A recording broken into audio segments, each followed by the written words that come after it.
Pledge. I pledge allegiance to the flag of the United States and to the republic for which it stands, one nation under God, indivisible, with liberty and justice. Oh, welcome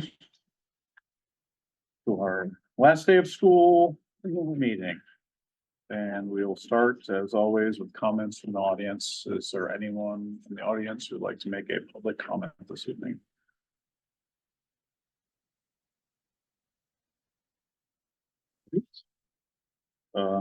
Additions to the agenda. We have our June 27th meeting. Point of order. There was something posted online that suggested comments would be allowed as part of the discussion later on, or at least part of the presentation later on bullying. So I just maybe make clear to the audience that the only time for public participation is right now, just in case someone is thinking that they can wait until later. Oh, okay. Thank you. Opportunity. Not aware of that. Not aware of that either, so thanks for that. Yes, we typically have a amount of public comment that occurs at the beginning of the meeting, and then after that, you will have to wait till the next meeting. So is there anyone in the audience, either physically or virtually, who would like to make a comment? Now is the time. We'll raise hands. Okay. On to additions to the agenda. We do have a meeting scheduled for June 27th. We typically have that meeting in case the budget referendum fails. We may choose to cancel that meeting. We usually do, but I'm wondering if we have time, like last meeting went very long and we ended up having to push. So should we wait on? I mean, we don't need to take a vote on it. We could just choose to not have that meeting later on. Mhm. Okay. So maybe throw that under F3 or just cancel it if we. Yeah, get we'll through just, everything. yeah. Okay. Then on to routine business and the approval of minutes. Could we have a motion, please, to approve the minutes of the May 9th, 2024 Board of Education business meeting? I'll second. Thank you. Do we have any questions, comments, or edits on these minutes? Hearing none, all those in favor of the motion, please say aye. Hi. Anyone opposed or abstaining? Everybody? That passes, and on to Board of Education committee reports and finance. It's the only one we have. Okay, we expended 82% of the budget so far, which is in line with what we did last year. And there are quite a few little things that Superintendent Heck was going to talk about. But special education, of course, is an ever-changing landscape, but she has good news. Good. All right, so we'll start with the transfer listing, sorry. First is a reclass to cover the cost of the Windows safety film. So the new doors at BCS are in the process of being installed. So the front doors were installed and we have to put that safety film on them that we have on the other windows and doors. So, and on the other doors that we have that just haven't been put up yet, but the safety film has already been put on them and we were just waiting for school to end to be able to do that part. And then we had some baseball field upgrades or things that we needed to purchase, and that money came out of the professional services for the trainer that we weren't able to get this year. Reclass to cover the labor on a failed actuator. That's part of the system that allows the doors to close when fire doors have to close. You'll hear me talk about that a little bit later on too, because the previous fire marshal had allowed us, because as you know, our classroom doors are locked at all times for safety purposes. And we made that lock change at BCS, like what, a year ago or so, 2 years ago, to put little magnets in the door frame particularly at the elementary and middle school level, because, you know, little kids have to go to the bathroom a lot. So to be able to have the door be able to open, and that was acceptable. We have a new fire marshal. There have been some changes in, fire code regs, and that is no longer allowed. So the doors are locked at all times, and the teachers are forever having to go to the door to let kids in and out. So we have spent the better part of this year with the fire marshal, Daryl, Joe, John, the building official in town, looking at potential remedies for this. So one of them is we're trying out an actuator system to see if, at least in larger spaces, like for example, the gym or the library, at least try it out there. So you'll see later on also a transfer to take care of one of those at BCS, along with work done to have it spec'd out, the process spec'd out. So, and then gotta have the building official in, fire marshal in, so that will be a summer project to look at that, and that could be a potential CAPA ask for the following year, depending upon whether or not this resolves what is our concern, right? What is our concern as the educators and the ability to stop interrupting instruction. Reclass to purchase end of the year popsicles at BCS, to cover the increased costs for CABE online policy services. A reclass to cover the architect services that I just spoke about for the BCS smoke detector door holds.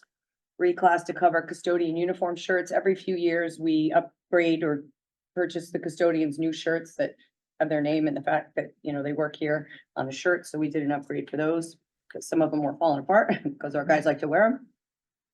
Reclass to cover the shortfall for the correct membership. Reclass to cover shortfall in golf uniforms. A transfer from savings from insurance and legal services to cover the cost of liability insurance deductible. We do have some Kerma claims, so we needed to pay for the deductibles there. A reclass to cover the shortfall for some central office related purchases. Reclass to cover shortfall in building administration food line at BCS. Reclass to cover office supplies for file reorganization. You may or may not recall that we have been cited a few times by the auditor for our CUME files. I'll just offer, I'm not sure that's something the auditor should be citing us on, and we have gone back and forth with the auditor on this. So we have involved the state in this because we feel that we had appropriate documentation. So at any rate, Beth and Daryl are meeting with the admin assistants at Daryl's building tomorrow morning. Beth and Joe are meeting with the admin assistants at the high school tomorrow morning to review exactly how we're going to structure every single CUME file, and they're all going to be restructured. Just gonna offer that. Transfer to cover shortfall in world language online subscription Quizlet. Transfer from science to tech ed to cover supply line shortfall. Reclass to purchase 2 tablets for BCS administrators. Monica had tried out this tablet that is easy to write on for our new teacher evaluation system, and she did some practicing with it. And Daryl and Amela felt that it was very worthwhile than trying to, there it is, nice and small instead of carrying around a big laptop or whatever. So we got those for them to be working on. Cover shortfall in SPED online subscriptions for reclass. Reclass to cover shortfall in online subscription services. Transfer from psych to speech to cover shortfall in testing supplies. Transfer from psych to SPED to cover OT testing supplies. Transfer from building admin PD to instructional technology supplies to cover the cost of a laptop for Kelly. Because of all the work that she's doing, she needs to have access to a laptop to be working with teachers and not just a standalone thing on a desk. Reclass to cover architect services. This is what I spoke about for the smoke detector door holds and actuator replacement at center school. Reclass, transfer from BHS to BCS instructional supply for end of year supplies. And then moving on to the update, you will see that we continue to project regular ed as fully expended just because we needed money to get us through to the end of the year. We do ended up in the plus for special education to the tune of $60,668. That still may change a little bit. We've still got, the month of June to go, but that's good news. We have a little additional savings in administration, support and central services. We're still trying to fully expend operations and transportation because just things happen. We have some additional savings that we were able to actualize in salaries to the tune of $20,000 and an additional $2,000 in personnel benefits. So in total, we were looking at a projected balance of $624,070. Just want to remind the board that we made a commitment to next year's budget of $350,000. So at this point, we're looking at a return to the town of $274,070. I do anticipate that will go up. Still have sublines, legal lines, other things like that, anything could change this month that will go towards the following year's budget. So 25-26 budget. Sorry, you're expecting that the amount we return could go up? or Correct, the- because this is through May. We still got to get through June. Oh, okay. But conversely, we could have some unexpected expense and it could go down. 100%. Not expected. Although at this point in time today, not expecting that. Yes, correct. Questions for me? Yes, what's the biggest variable? Heading into the forecast for the rest of the year. Probably legal, subline, I would say salaries and benefits still, right? Because we still have unfilled positions. What was it that we need? So are we buying new insurance? Is that why we have a? No, we have some claims through Kerma, so we have to meet our deductible before Kerma takes over. So this is meeting our deductible payments for that. And then, say again? Firma is what? Our risk management. Like, so if someone gets hurt at work and they file a claim with Kerma, if there's a complaint filed with Kerma, so. Is it a state organization? I'm not understanding what. They're our insurance carrier. They are the insurance, so. Kerma is Connecticut, Connecticut Interlocal, oh, hold on. But- So used to just calling them Kerma. Kerma also oversees our workers' comp. It's all inclusive. Yeah. Umbrella. Correct. Umbrella, yes. Okay, do all schools participate in it, or is it? I'm pretty that we sure. selected So it? doesn't everybody pretty much participate in Kerma? Most of them, it's almost like a member group. So when they do really well, the town also gets back, an amount that they distribute back out to members. In an association. Correct. Correct. Yeah. Building insurance also. Everything. So just Yeah, that. Kerma's everything, Casal, correct? Correct. Our liability is through them, our workers' comp is through them. The only one that we don't have through them is through USI, which is the cyber insurance. That's done through our insurance broker. And health insurance is through, obviously, Connecticut. Correct. Right. Okay. All right. So I guess we're looking for a motion to approve the transfers for May. I'll make a motion to approve those transfers. Second. Is there anyone who has any other questions or comments on any of these? Yeah, I'm sorry, I'm still confused because you're saying that these are workers. comp- No, I'm not saying they're workers' comp. I said Oh. it's related under the Kerma umbrella. Workers' comp is one of the pieces. So if it's a claim, or if it's a legal piece, or if it's workers' comp, it all is under the Kerma umbrella. So we have some claims. So we have to meet our deductible and then Kerma takes over, whether it's with workers' comp, whether it's with legal services, whatever the case may be. What type of claims are these? So we could have an executive session to discuss that further. Okay, so the claims themselves are not public. Correct. Kristen, is that like if somebody, a teacher, trips and breaks their, Like on campus, yeah. and then they go to urgent care Mhm. and get it fixed? That would be workers' comp, yes. Yep, no. Got injured on the playground, you know what I mean? Right, yeah. And there's a deductible for that, just like. Well, there's for a- that or for claims or whatever the case, there are deductibles for that, correct?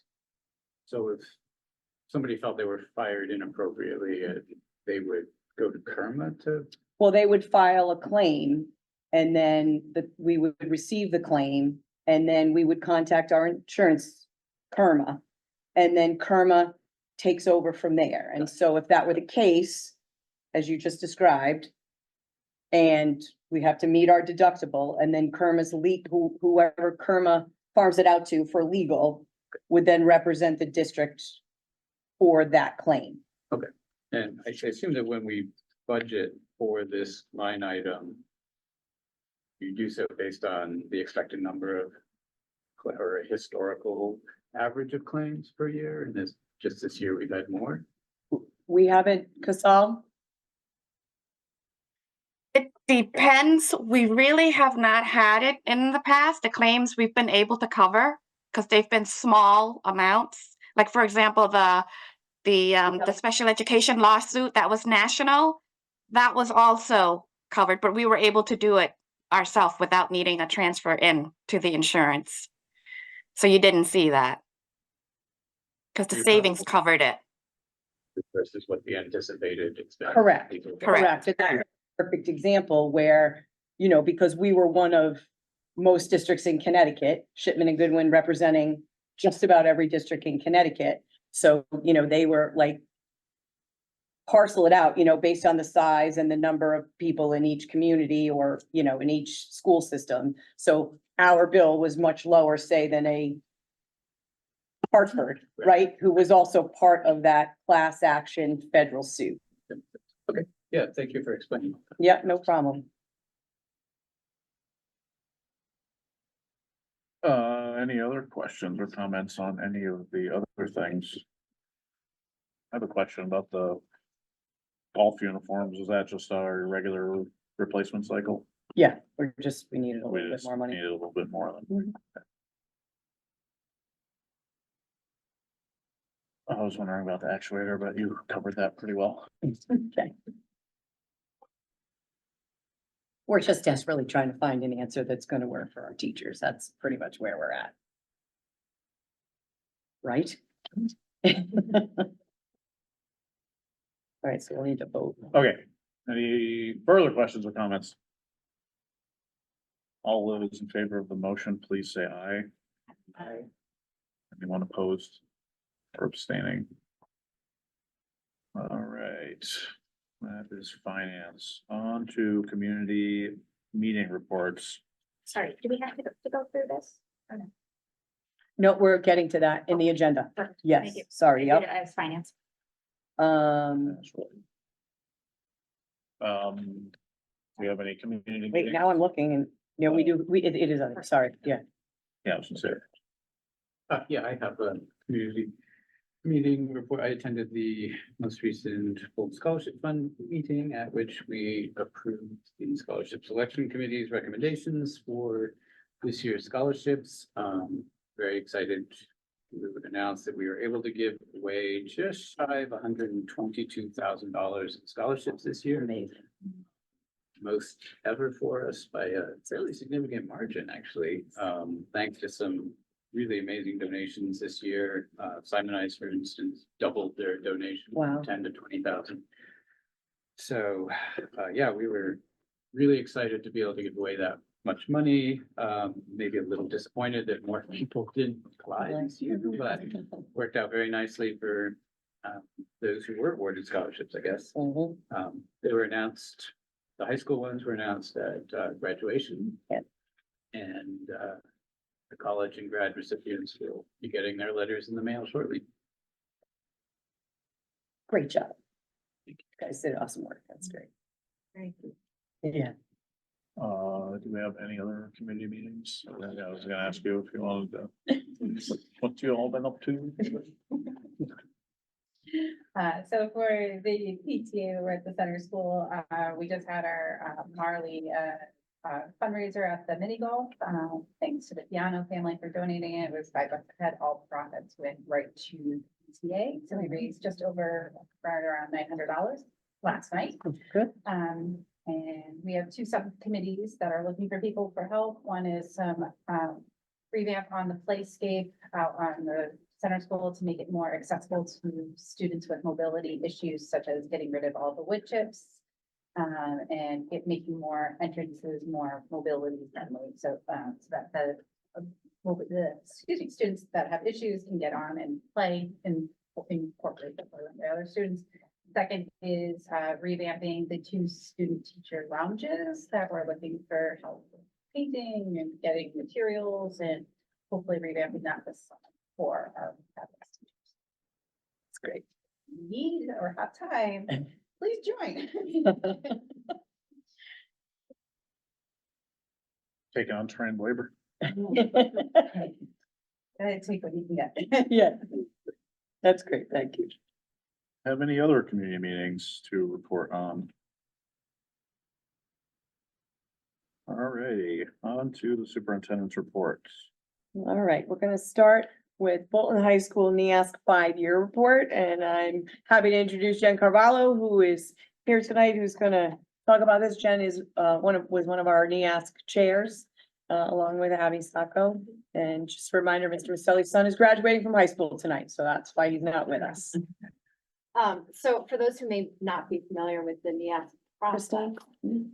so NEASC is the New England Association of Schools and Colleges. It's an accreditation board that pretty much every public and private school in New England uses to kind of assess where we are, what we're doing well, areas that we can potentially grow. So the NEASC standards have actually changed since we went through the process. These were the previous standards that we were assessed on back in 2019. So full committee came to our school. They looked at, our curriculum, instruction. They looked at our assessment methods. They looked at community Staffing. resources. So various standards. They have since been revamped. So the next time we go through it, the standards are slightly different. So in terms of a timeline, our process for our current NEASC cycle began in the spring of 2018.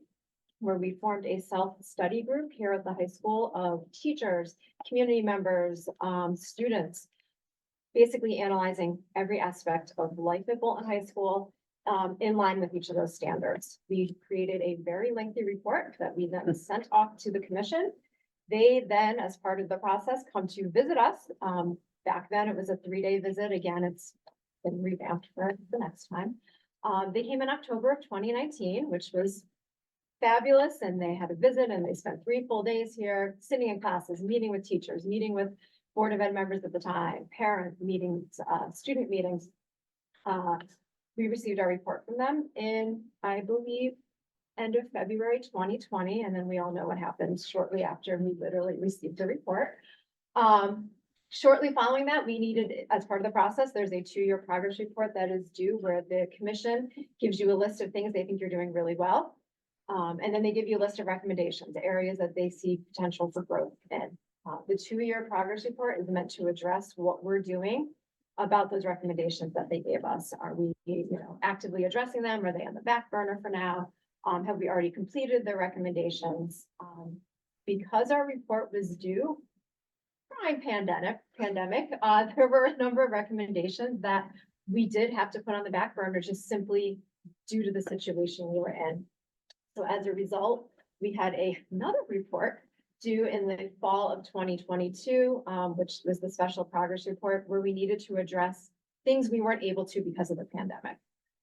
That brought us up to this past winter where the 5-year progress report was due, where this is again going back to those initial recommendations that they gave us after their October 2019 visit, addressing any areas we still hadn't addressed in our 2-year report. So we did that in February, submitted our progress report, and then in addition to talking about the recommendations and what we were doing to address them, We also reported any new initiatives at the high school, new courses that we might be offering that were different from the last time they came. You know, special achievements, strengths that, again, maybe weren't present when they visited back in 2019. And then all this report, the information was just based on data gathered from faculty members. Our leadership team was very instrumental in helping gather data for this. We used some of our PD time to gather input from the faculty to put this all together. And as a result, the commission in March voted to accept our 5-year progress report, continue our accreditation. So that's great news. That's what you want. That's the letter you want to receive. So they were very happy with what was in our report. So some of the things that they pulled out that, you know, overall opening paragraph of the letter, very happy with their progress report. Then it went on to say, we were especially happy with the following. So they're, you know, pleased with what we do in terms of our curriculum and continuously reviewing it and documenting it in Atlas. Looking at, aside from the curriculum piece of it, how we share our student achievement data. When they visited back in 2019, we still were, PowerSchool was still on the newer side for us, so we were still working out some kinks with how we reported some of our student data, which thanks to, you know, just work we've done over the years, and especially with the help of Novus, that's much smoother process. They're very happy with that. They were happy that we do our annual surveys of parents and students and faculty to get continuous feedback each year. Grading practices that we are aligned school-wide with those. The teacher clarity program, they were very pleased to hear about our work with that, which we spent a lot of time on last year. Our transferable skills, which are directly aligned to our portrait of a graduate.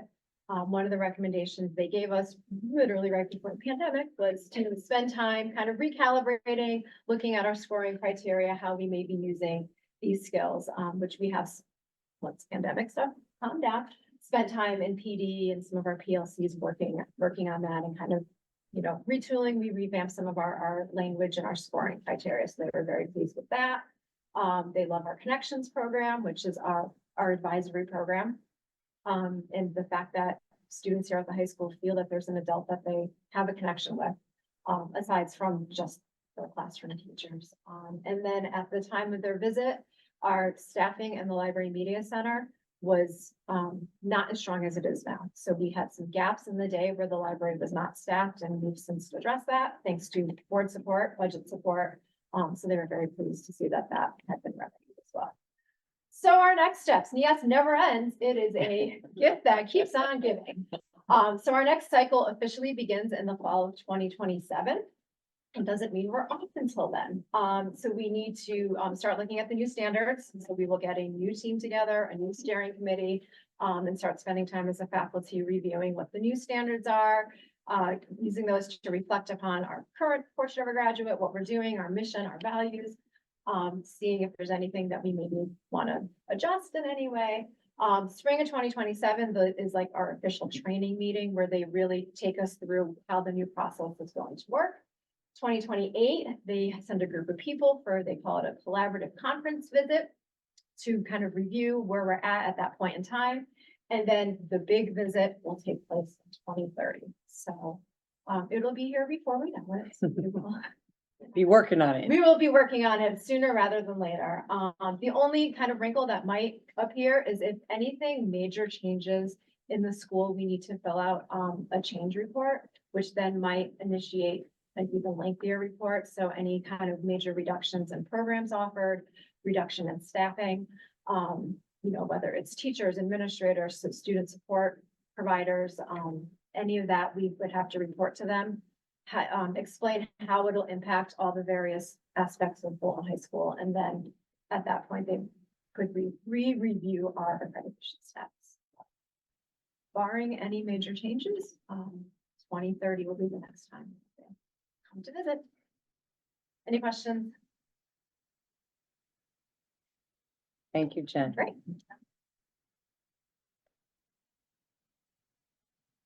Okay, next, I just want to announce publicly that We applied for and were awarded an HVAC indoor air quality grant for the BCS Energy Management System upgrade in the amount of $81,814.87, which is a 48.93% reimbursement rate, which is what our reimbursement rate is at the time we applied.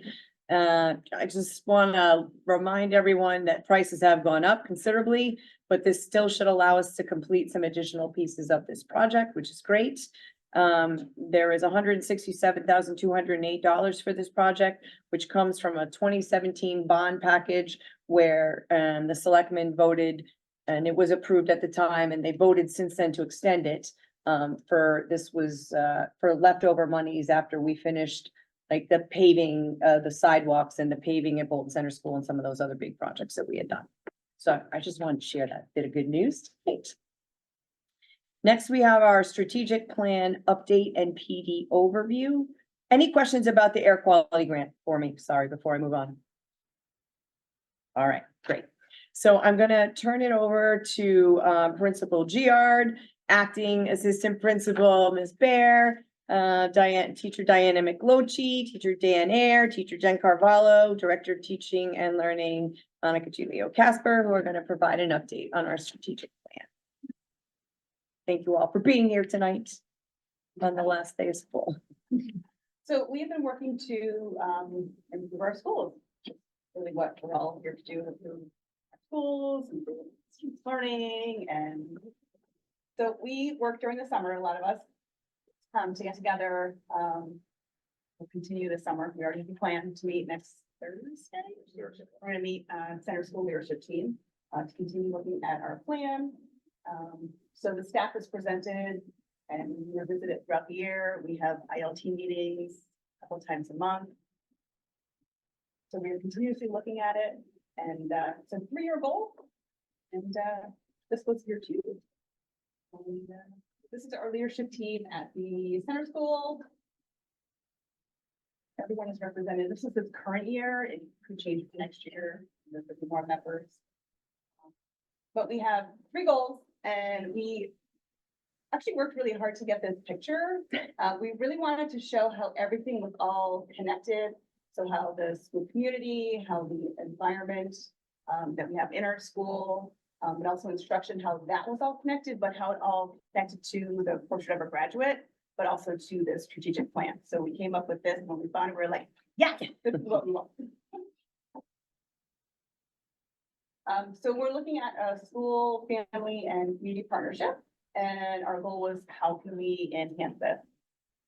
So looking at our communication methods and social media this year, we now have a bi-weekly newsletter for every grade level, K-8.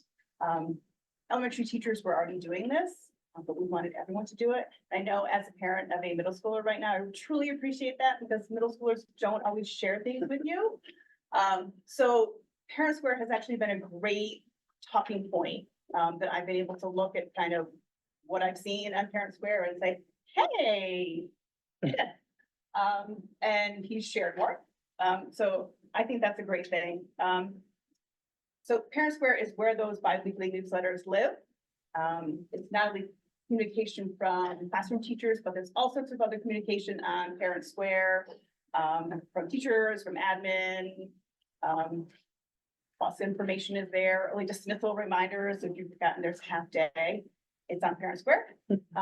Concerts, field trips, sporting events coming up. And the great thing about Parent Square is it's really easy or easier to access past posts. So for example, while I was trying to create this, I was looking for what are some things that the PTA has done throughout the year. And I went into Parent Square and I searched up all sorts of things, and it was easy to find that information. So it's much easier than trying to find an email that was sent 2 months ago from the classroom teacher.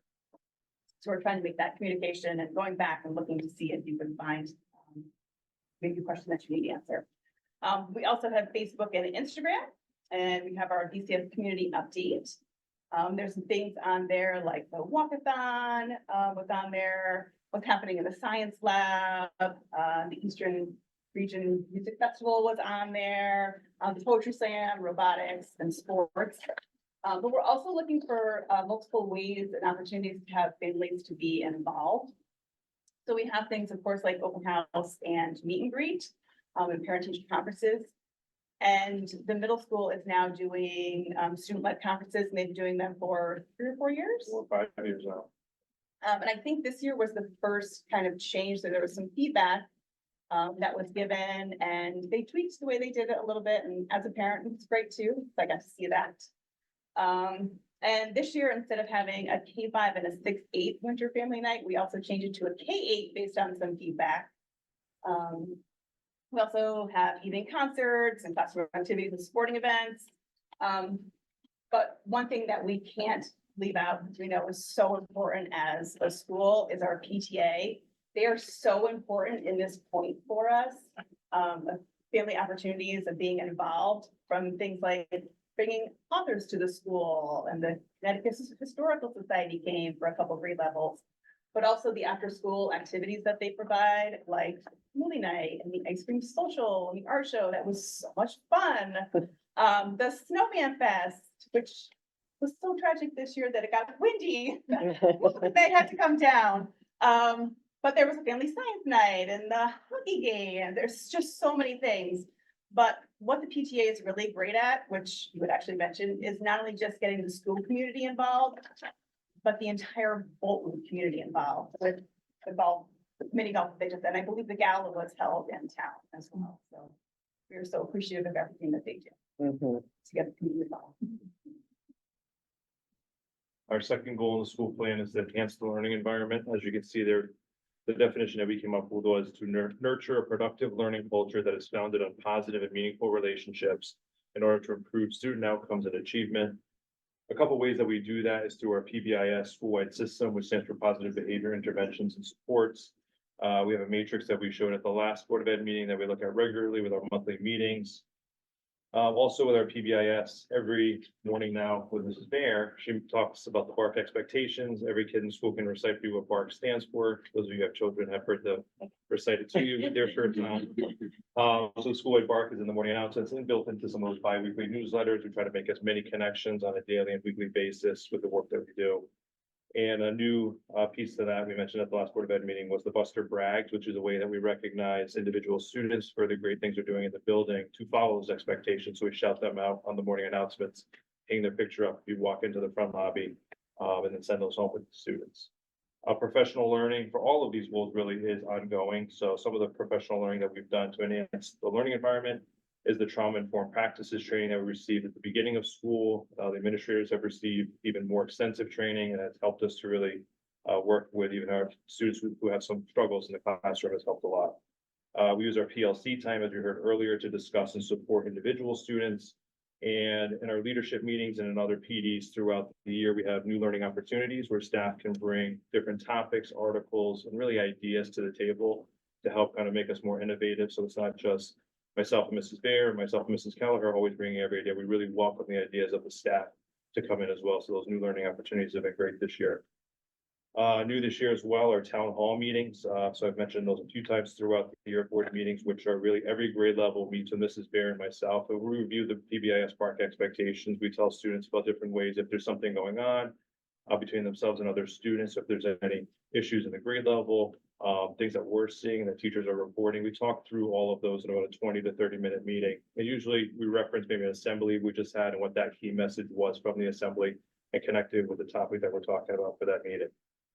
RTL is also new this year and connected to this goal, and that stands for Ready to Learn. So coming out of the pandemic, you've heard me say that students really were not ready to learn. They took a step backwards and were not showing up to the classroom necessarily with all the materials, fully ready to learn. So we developed a rubric and a criteria that we then tailor to each of the individual classrooms and score students on it daily and each trimester, whether they're not ready to learn.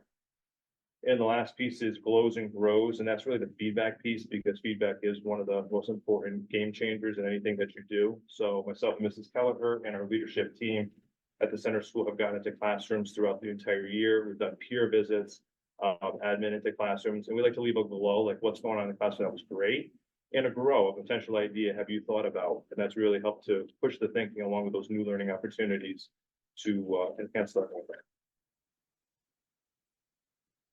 So our third goal is effective instructional practices. And as an entire district, we've been working on the teacher clarity, and the teachers have been working on refining the students' understanding of what success looks like through the learning intentions and the success criteria, and trying to make it more relatable to them in content areas. And then we explored additional instructional practices where we had students start taking the interim assessment blocks, which are little snippets of SBAC questions towards a targeted area. And we help the students across the board by making sure we're using consistent vocabulary in certain classrooms and just upping our ante on our questions with the depth of knowledge and kind of trying to make sure we're using depth of knowledge 3 and 4 types questions. Then very excitingly, we have finalized new open up resources reading programs. So K-3 is going to be using bookworms in conjunction to Foundations, which is the phonics for K-2, Geos, which is decodable text, and Heggerty, which is the phonemic awareness portion for K and 1. And then grades 4 through 6 are going to use EL education. 4 and 5 have already had a year and a little bit more under their belt through the pilots. So 6 is joining to make it streamlined. And then in addition, grades 3 through 5 use Sunday, which is more of a multi-syllabic phonics program for the upper level students. Then next, we completed monthly ILT new learning and we disseminated. So all the members of the ILT team presented on a topic of their choice to the team. And for example, we had one that I loved on the 4 C's of engagement, and it was where we worked on an ASCD article. We read it and we broke out into little groups and had certain conversations and kind of did our own gallery walk.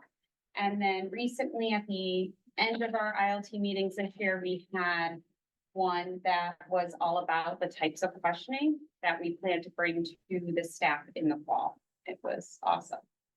And then lastly, we are always refining our SRBI and MTSS process, which is now going to be called the multi-tiered systems of support. So we meet right at the beginning of the year about students, and then again, right after all screeners are completed. And after we review the data for each student, we decide which students may need tier 2 or tier 3 instruction. They will have a 6 to 8 week cycle of targeted instruction. And then we meet again and talk about their data. Did they meet the goal? Do they need a new goal? Do they need to move to tier 3? Or do they meet their goal and can go back to tier 1? So it's a very fluid process that we constantly meet on and look at student data. Okay, high school time. So Dan and I are just 2 members of a much larger team that helped develop the goals last summer, similar to how the summer school developed theirs. And we regularly review them throughout the year. So that's more. So our first goal also was the school family and community partnership. And you can see the action steps. We've got a good summary up there on the slide and I'll elaborate on those a little bit. As far as the technologies that we use, I wanted to point out that we really made extensive use of Parent Square this year. It's been, in my view, one of the best things we've gotten technology-wise in a very long time. We're able to share school-wide announcements. I know Principal Maselli shares out each week, or sometimes multiple times a week. Individual teachers are able to post announcements, but beyond that, we're able to share things about our curriculum. We're able to share assessment criteria. Individual teachers can share big projects that they're working on with their students, celebrations of students' accomplishments. And it's also great because we can share media, we can share photos. Teaching music, I've shared videos and audio files of some of the students' performances and things like that. So I know parents really appreciate getting that communication. We've done a lot more frequent social media posts on Facebook and Instagram this year as well, just like the center school has. And YouTube, we've been using as a resource for several years, but continue to post.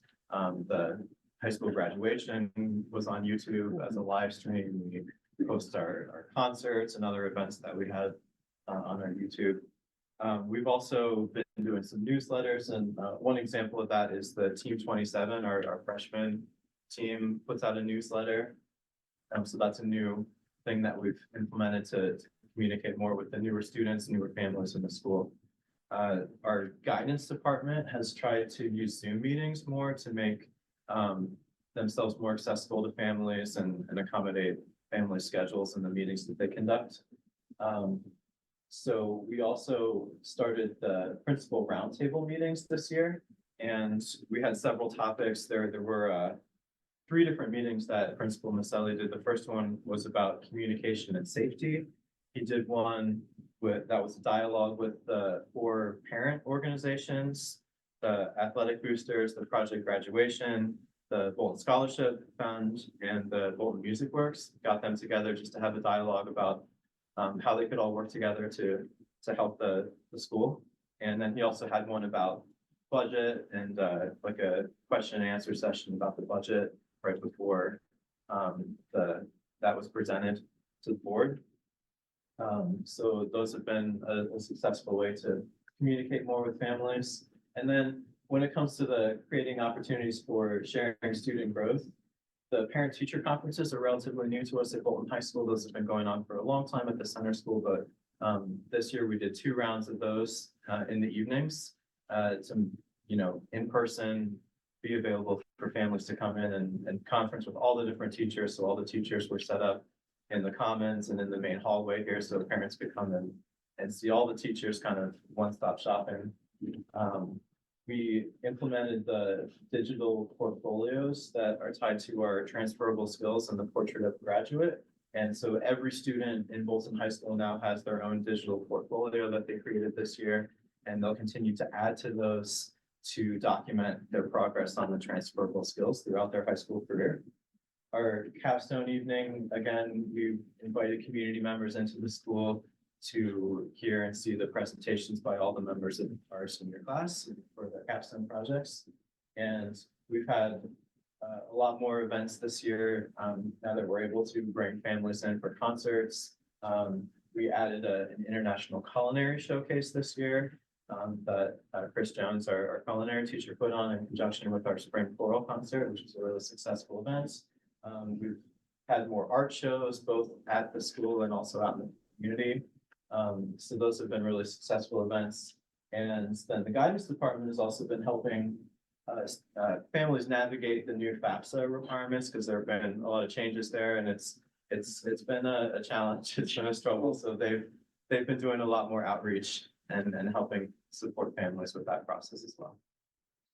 Okay, our second goal was school environment, looking to create positive learning environment for our students and our staff. So some of the ways we did this, our connections block that I mentioned earlier, which acts as our advisory period, we modified the structure a little bit more to really support students who might need a little extra help from their teacher. So it used to be a little bit more flexible than it was this year. We instituted something called Working Wednesdays, where students were basically required to be working on something academic during that time, getting extra help, cleaning up this test, this quiz, rather than trying to find other ways to use that time. So we found that to be very beneficial in helping our students kind of stay on track. And using connections to, as Dan mentioned, our digital portfolios, we worked with scheduling the first Thursday of every month, using that connections time to work with students on what should be going into a portfolio, how to document it, how to reflect about it. So really kind of formalizing that process a bit more. We spent time in the second half of the school year looking at executive functioning skills, which are the cognitive processes that your brain needs to help you take your intellect and your creativity and put it all together to accomplish what you're trying to accomplish. So skills like time management, attention, task initiation. So we had a PD session at our February PD, the 3-hour morning session, looking at executive functioning skills. So as a staff, we could all get on the same page with the same language. And then we took that information and brought it into one of those connections blocks a couple of weeks later to introduce it to the students, to have them start thinking about strengths and weaknesses and how they can improve some of those skills, which are needed for student success in any class and in life, which is a great skill that they all need to have. Our culture and climate committee, which Christine is spearheaded and is the queen of, they worked all year to just constantly create just positive, positive culture in the school and different opportunities to celebrate excellence among staff, among students. So that was great. As Center School mentioned, trauma-informed practice training, we participated in that at high school as well.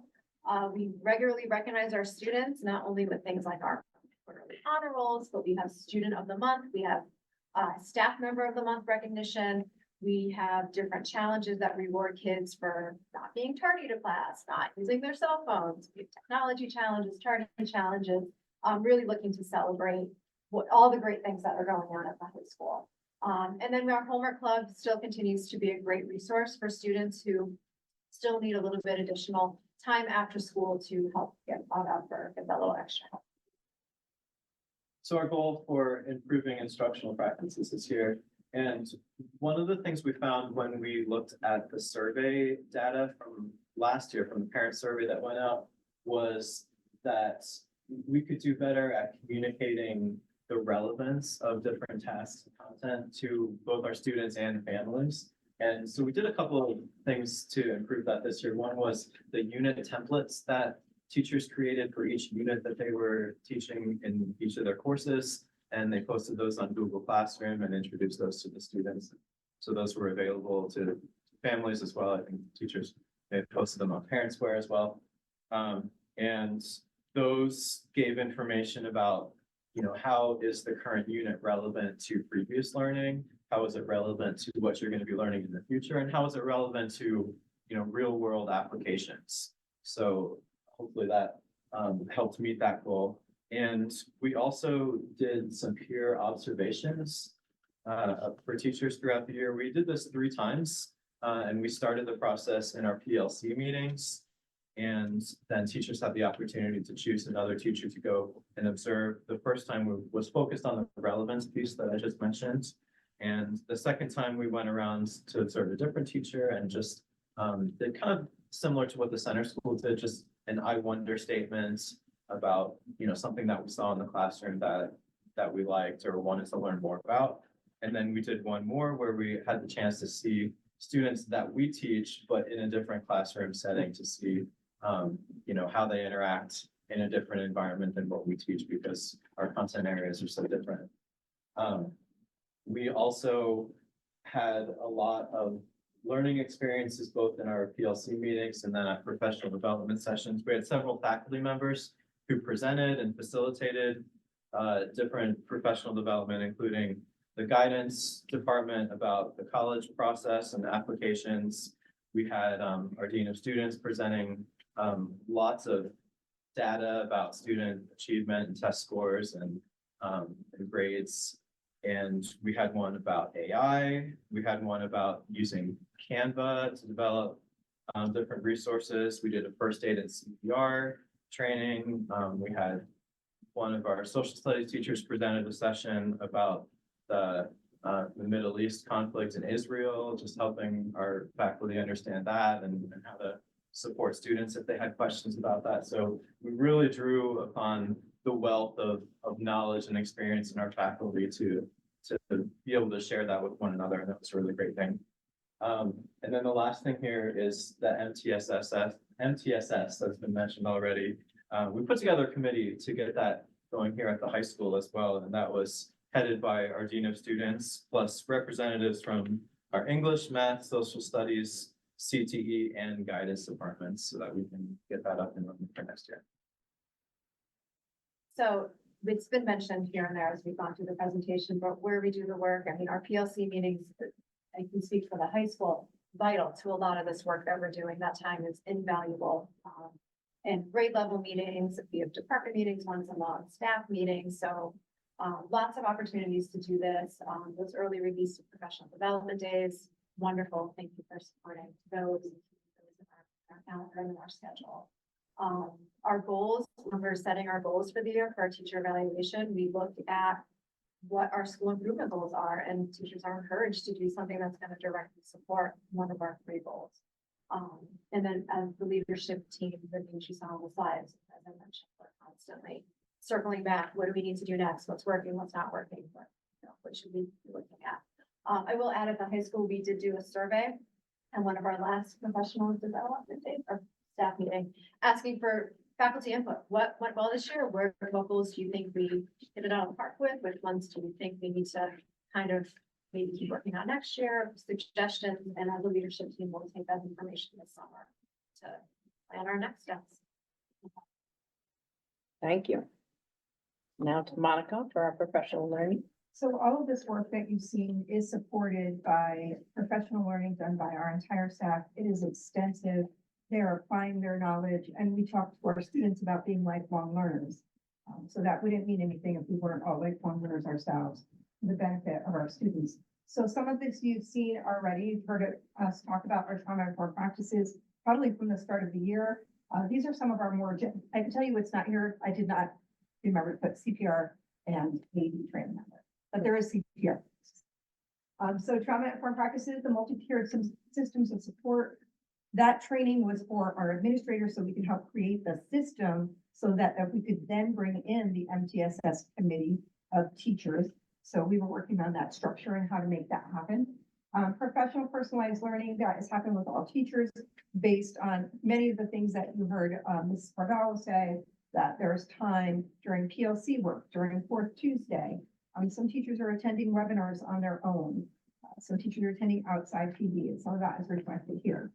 Team training, we have a number of mentor teachers and beginning teachers. We've also had new teachers become reflection paper reviewers, and we are well sought after for colleges to place their student teachers.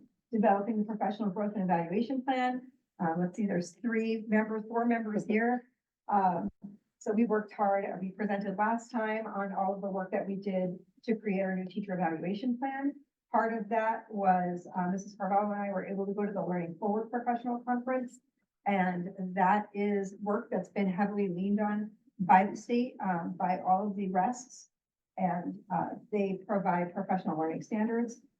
I attend a regular DEI roundtable, and Mrs. Kelleher, Mrs. Bear, and I were able to attend the Igniting Change Conference as well in Hartford to discuss equity in education. We were able to see some wonderful keynote speakers, and there was some work there to bring back. The Power School schedule building, this is for admin, just general support because we have changing staff and they need training. The executive function PD that you just heard about, and the ongoing student portfolio.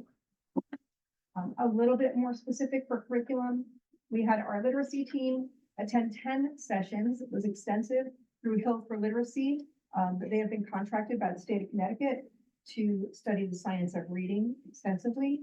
EL education, better lesson, that was training that our teachers had for the pilot. We had training for AP pre-calculus, bookworms and EL pilots. We have a number of staff members attending Math Council, Coaching Council, English Language Learning Council. All of these exist in both PrEP and EastCon. So our appropriate staff attend as appropriate and as they can. Science teachers at the middle school attended Open SciEd to learn about the Connecticut's Open SciEd initiative and how that connects to the model curriculum.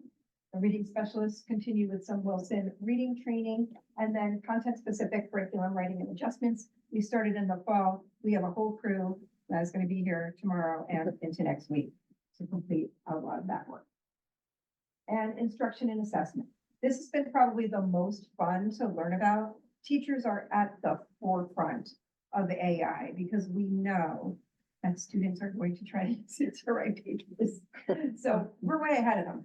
And but part of it is all of the exciting tools that are available for teachers and for instruction that are already signed on to the Connecticut Compliance Pledge for Data Privacy. So these organizations are already on board. Miggy Pupper, our library media specialist here, and two teachers, Allison Caruso and Jennifer Herrick over at BCS, attended 2 different sessions. Miggy brought a lot of that back and told me that she was able to create the interactivity in her presentation through one of the tools that she was teaching to the staff, which was very cool. On Cloud 9, Mrs. McLushy attended that. That was for math intervention to help students visualize mathematical concepts. all of the professional conferences that are available here in our state and events.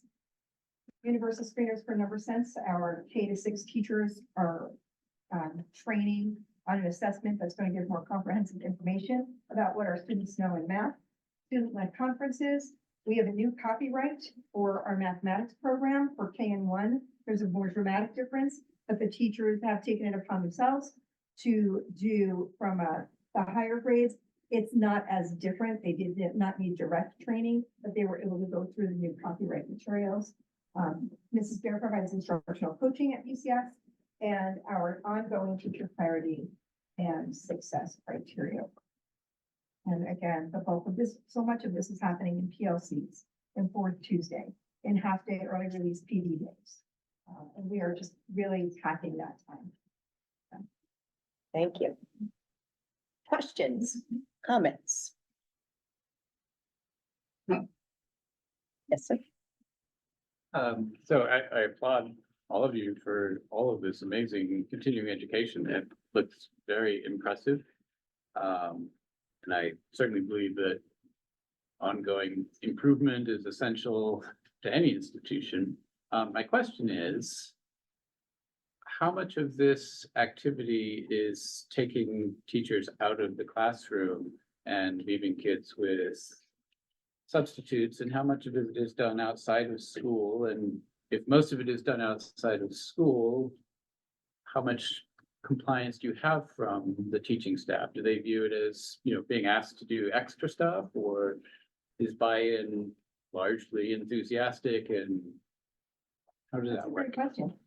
Most of this is done in school during the time that is available to us. So the majority of that, like the trauma-informed practices was probably the most extensive full day. That was done in August. And then again, I believe in the October PD sessions. On the full day So on PDs. the full day PD days PD that we days. have allocated. So you're not taking teachers out of classroom instruction in order to participate? Generally not. No. So this, and I'll let the teachers, you guys speak to it. You guys speak to it. Yeah, the majority of what was on Monica's list was done. At other times in my day, I did not miss a lot of time with my students. The one that took me out the most was the teacher evaluation. That was a series of 5. That's a rarity though. That's not. It's a something that- one-off. Right. And those were state required, we had to send members of our team, not just administration, Right. to those. And we were able to get a lot done in 5 days spread out over a great deal of time. So it was like a day in April, a day in February, a day in November. Like it was. Yeah, it wasn't like I Really- missed an entire. And then I know the AI training that Miggy is doing, she's actually doing that on her own time on Thursday evenings. I think it's like once a month. For the whole school year. And a part of that, we just asked. It was like, look, I know this organization. I know they have a good reputation. Mhm. We can fund this work if you are interested in it. And the answer was, yes, I am interested in it. So that's how we went. Plus PLC time, Daryl, did you want to? Yeah, and specific to the part about teachers not being in the classroom, because teacher seat time is as important as student seat time. So we're very strategic in when and if we pull them from the classroom to put a substitute in. An example of where that was necessary was with a new reading program, because it was so time sensitive, them learning it, they're sometimes like a day ahead of the kids. So we would take them out for 2 or 3 hours at a clip, but try to align it with a portion of the day where there was a recess and special, so the sub would be in for some of that. The teachers would get 2 or 3 hour chunk to get like a week or a week and a half ahead. So it's very strategic when we do, because it's very important that they're in the room. Yeah, no, thank you. Yeah. Appreciate that. Other questions for them or for me? Come on, that was amazing.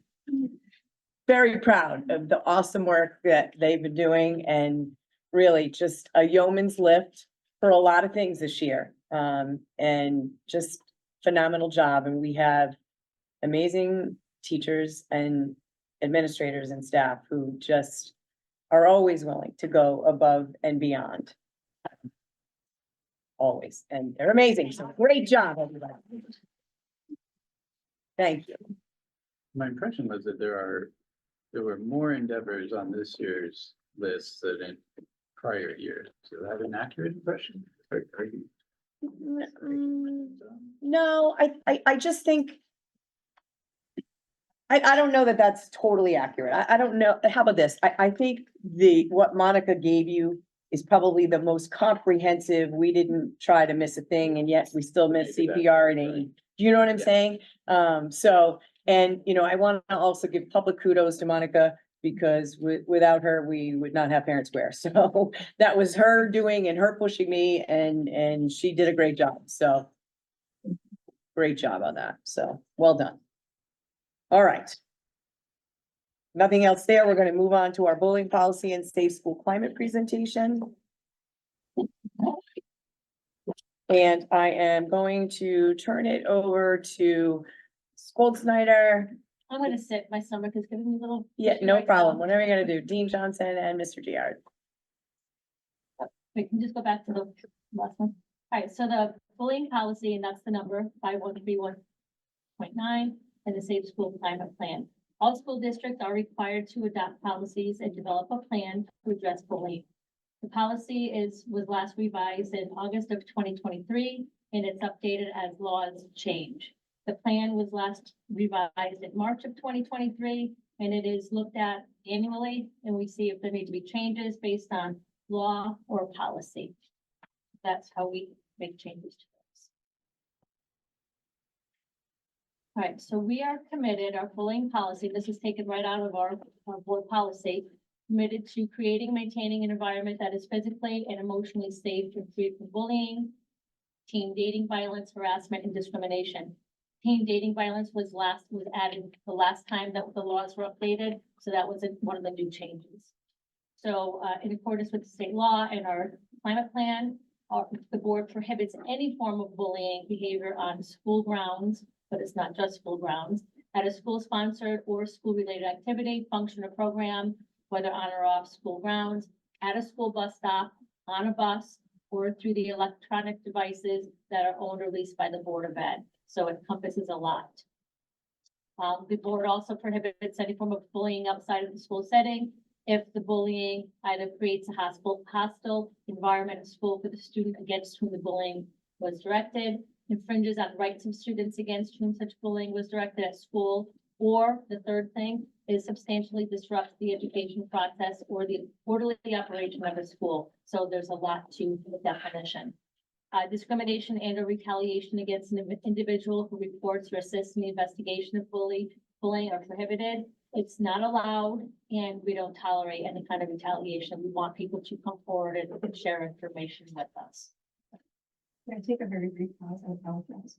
We have the screen on, but I am not screen sharing, so I want to be able to leave the screen.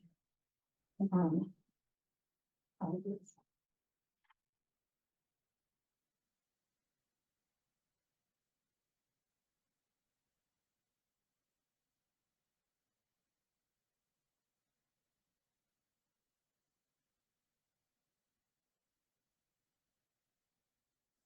So bullying definition.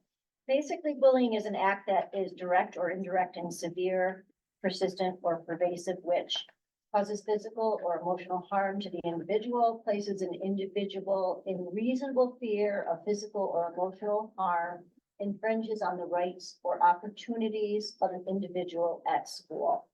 So bullying can be in the form of written, oral, electronic, as well as a physical act. It covers a vast amount and it's all inclusive. Vast amount of categories, all inclusive. We have to look at all different aspects when we investigate bullying. You can see a list of those categories up there.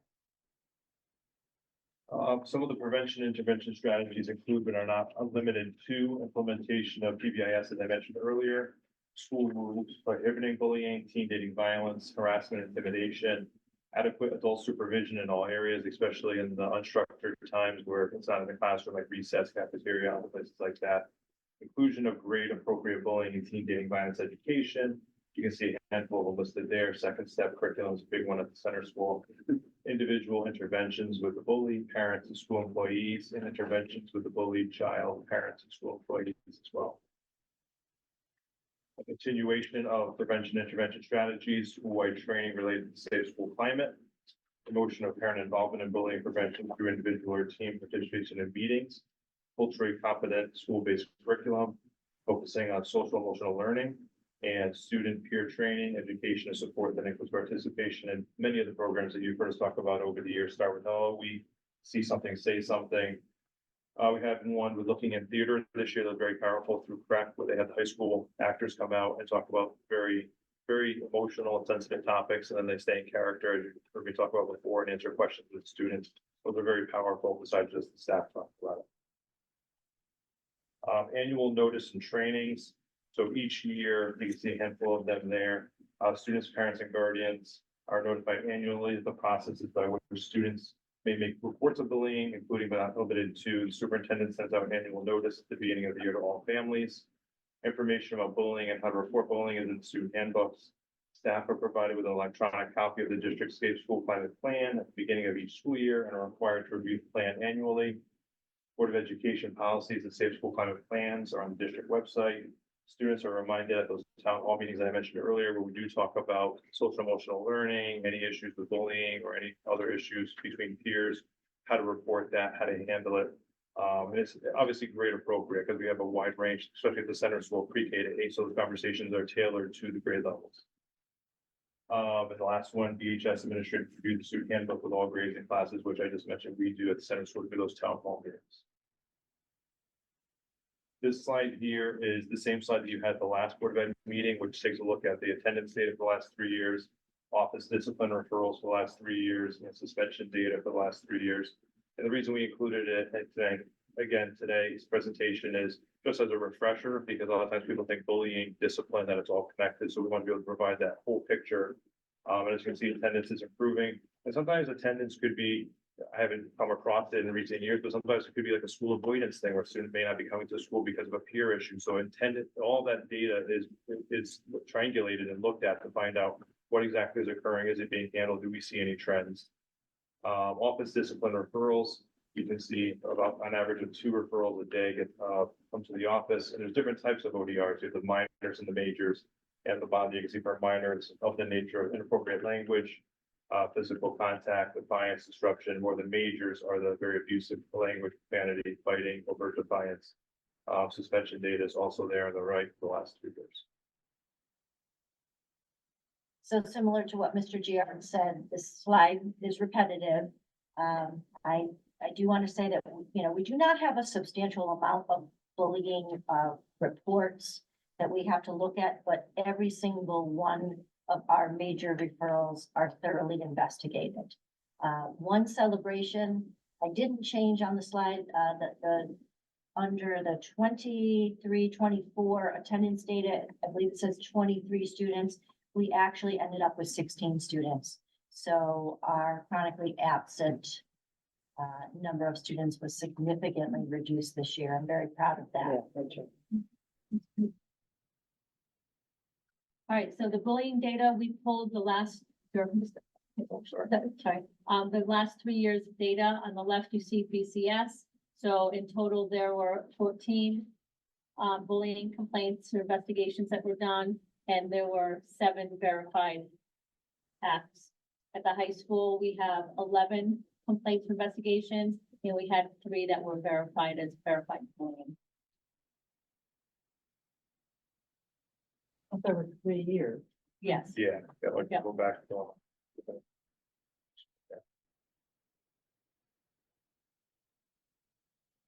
So the high school, they're not many verified. Correct. So how do these bullying complaints get lodged? It's like, there aren't that So many. it could come, that's a great question. It could come from a variety of ways. Sometimes it's an email, sometimes it's a phone call, sometimes it's a student reporting it, sometimes it's a student to a teacher to, they don't feel comfortable, who it is out. So there's a variety of ways that the information can be brought forward to the administration. Investigated. All right, so the process for a bullying complaint, this is what we do from the start to kind of the end, if you will. A bullying complaint can be made by a student, a teacher, parent, guardian, or any other person with knowledge of potential bullying concern. So if a paraprofessional knows of something, they can bring it to the attention of administration as well.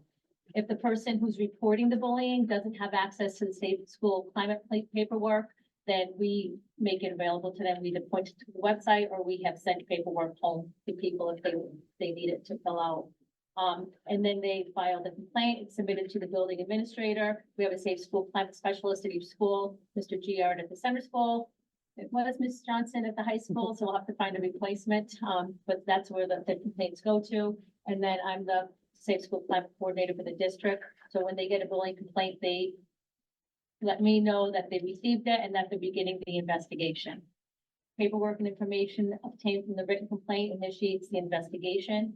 Both the family of the accused bully and the potential victim are contacted, that a report was made, so that everybody kind of knows that there's an investigation going on, that there will be an investigation, and that they'll be contacted at the conclusion of the investigation about the outcome and any next steps. So there's communication all along the way.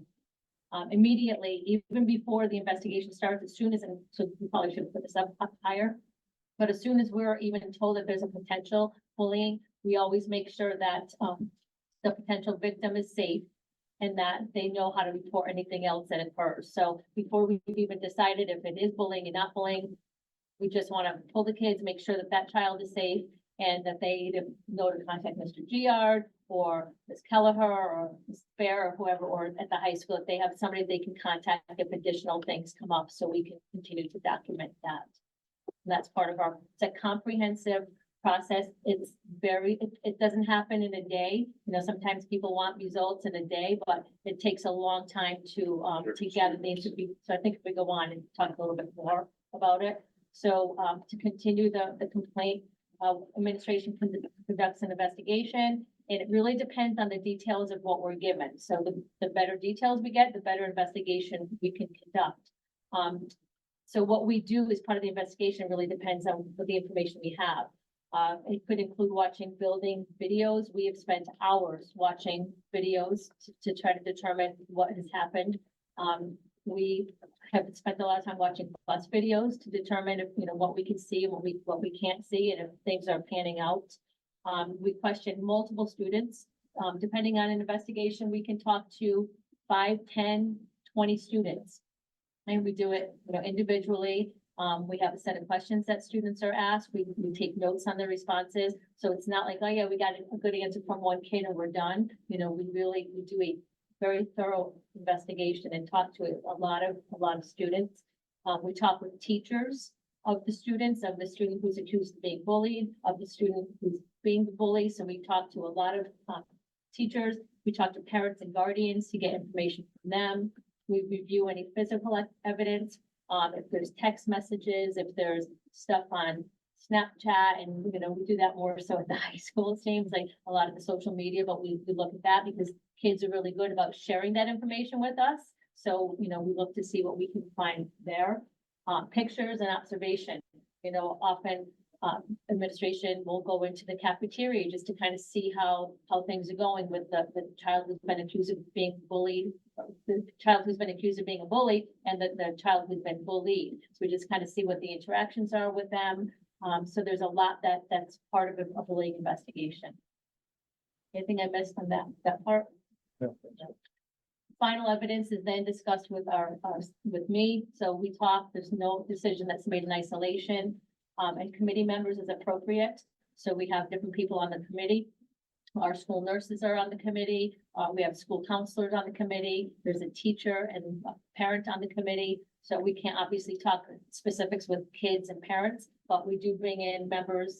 Sometimes we'll bring in the school psychologist if we need to. So we talk to other members of the committee before we come to a final decision. And then the determination is made of verified or not verified. And then once we've completed the investigation, both families are contacted of the outcome within 48 hours of the decision of when we decide it's verified or not verified. So there's not a timeline on us completing the investigation. But we need to do it as quickly as possible because things, you know, begin to fade in people's memories as time goes by. But there is the timeline for the 48 hours. Once we've made a decision, we need to contact families. So some of the actions that could that are taken if it's a verified meeting, verified bullying, is that we have a meeting with each family separately, obviously.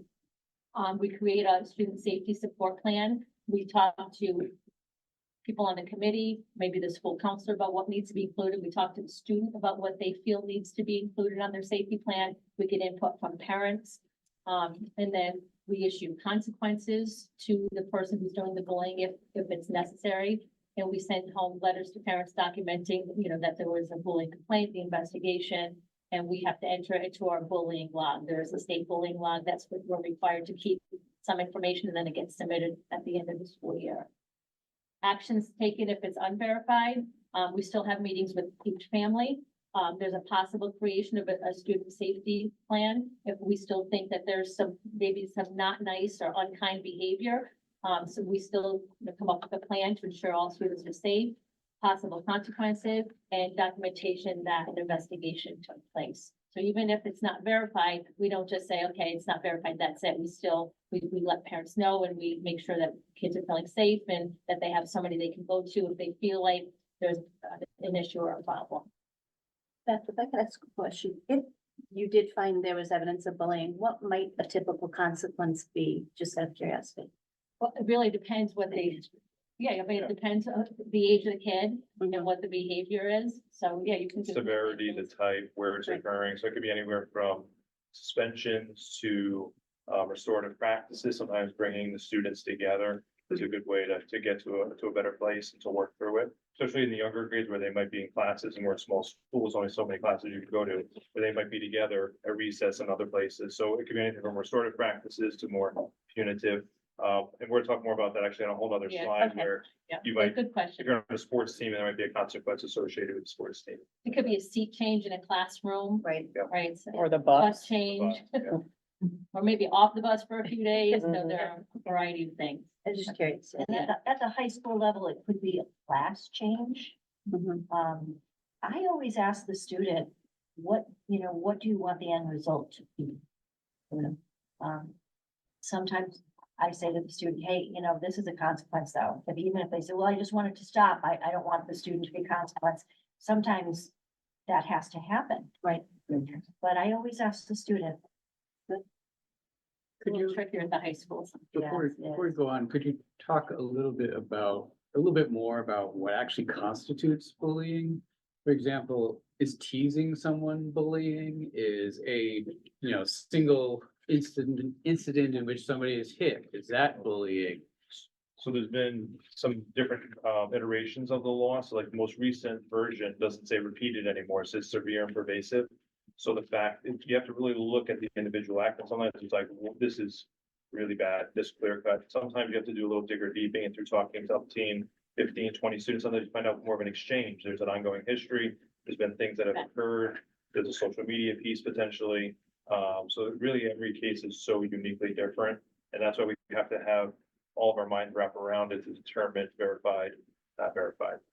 Right, and I might not know at the high school that this has been taking place at the center school, so having Beth involved is key because she'll say, oh, this took place, here once or twice. So then it helps us with what are we gonna do for next steps? That's how we make our decisions together. There's never a decision made in isolation because we need lots of different perspectives and every interview or whatever we do, all those pieces of data need to come together before we can make a decision.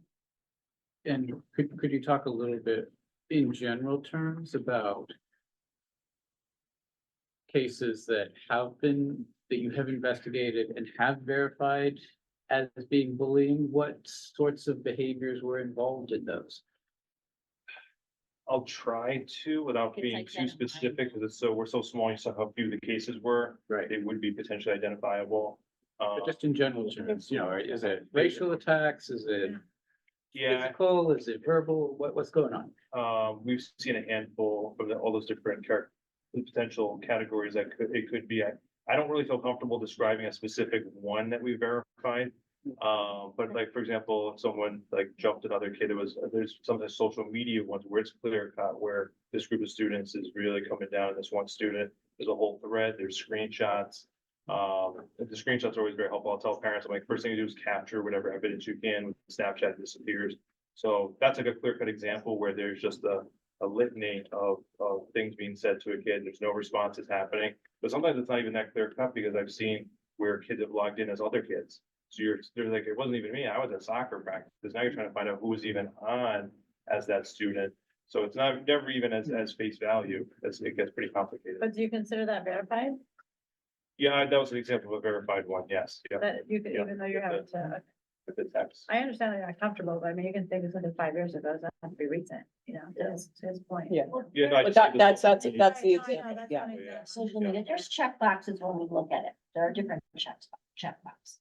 Based on religion, based on sexual orientation, based on, so we'll look at a checkbox as well to kind of navigate through. But at the end of the day, whether something's verified or not verified, you very much could have an unverified, but kids are not being that. Exactly. That's That, and that what happens, happens. that happens. So it's almost like it.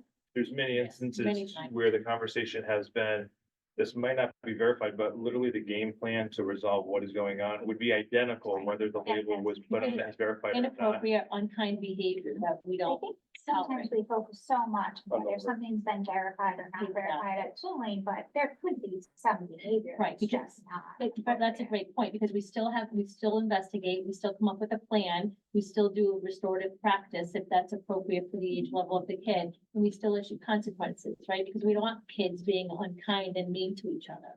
So you're right, I mean, I think, to your point, I'm not sure it matters if it's verified or not verified, it's still, we're still dealing with the People get behavior. hung up on whether it has been verified. or There's a not. lot of educating in our meetings of the law, what the law is, before we even get into what has occurred.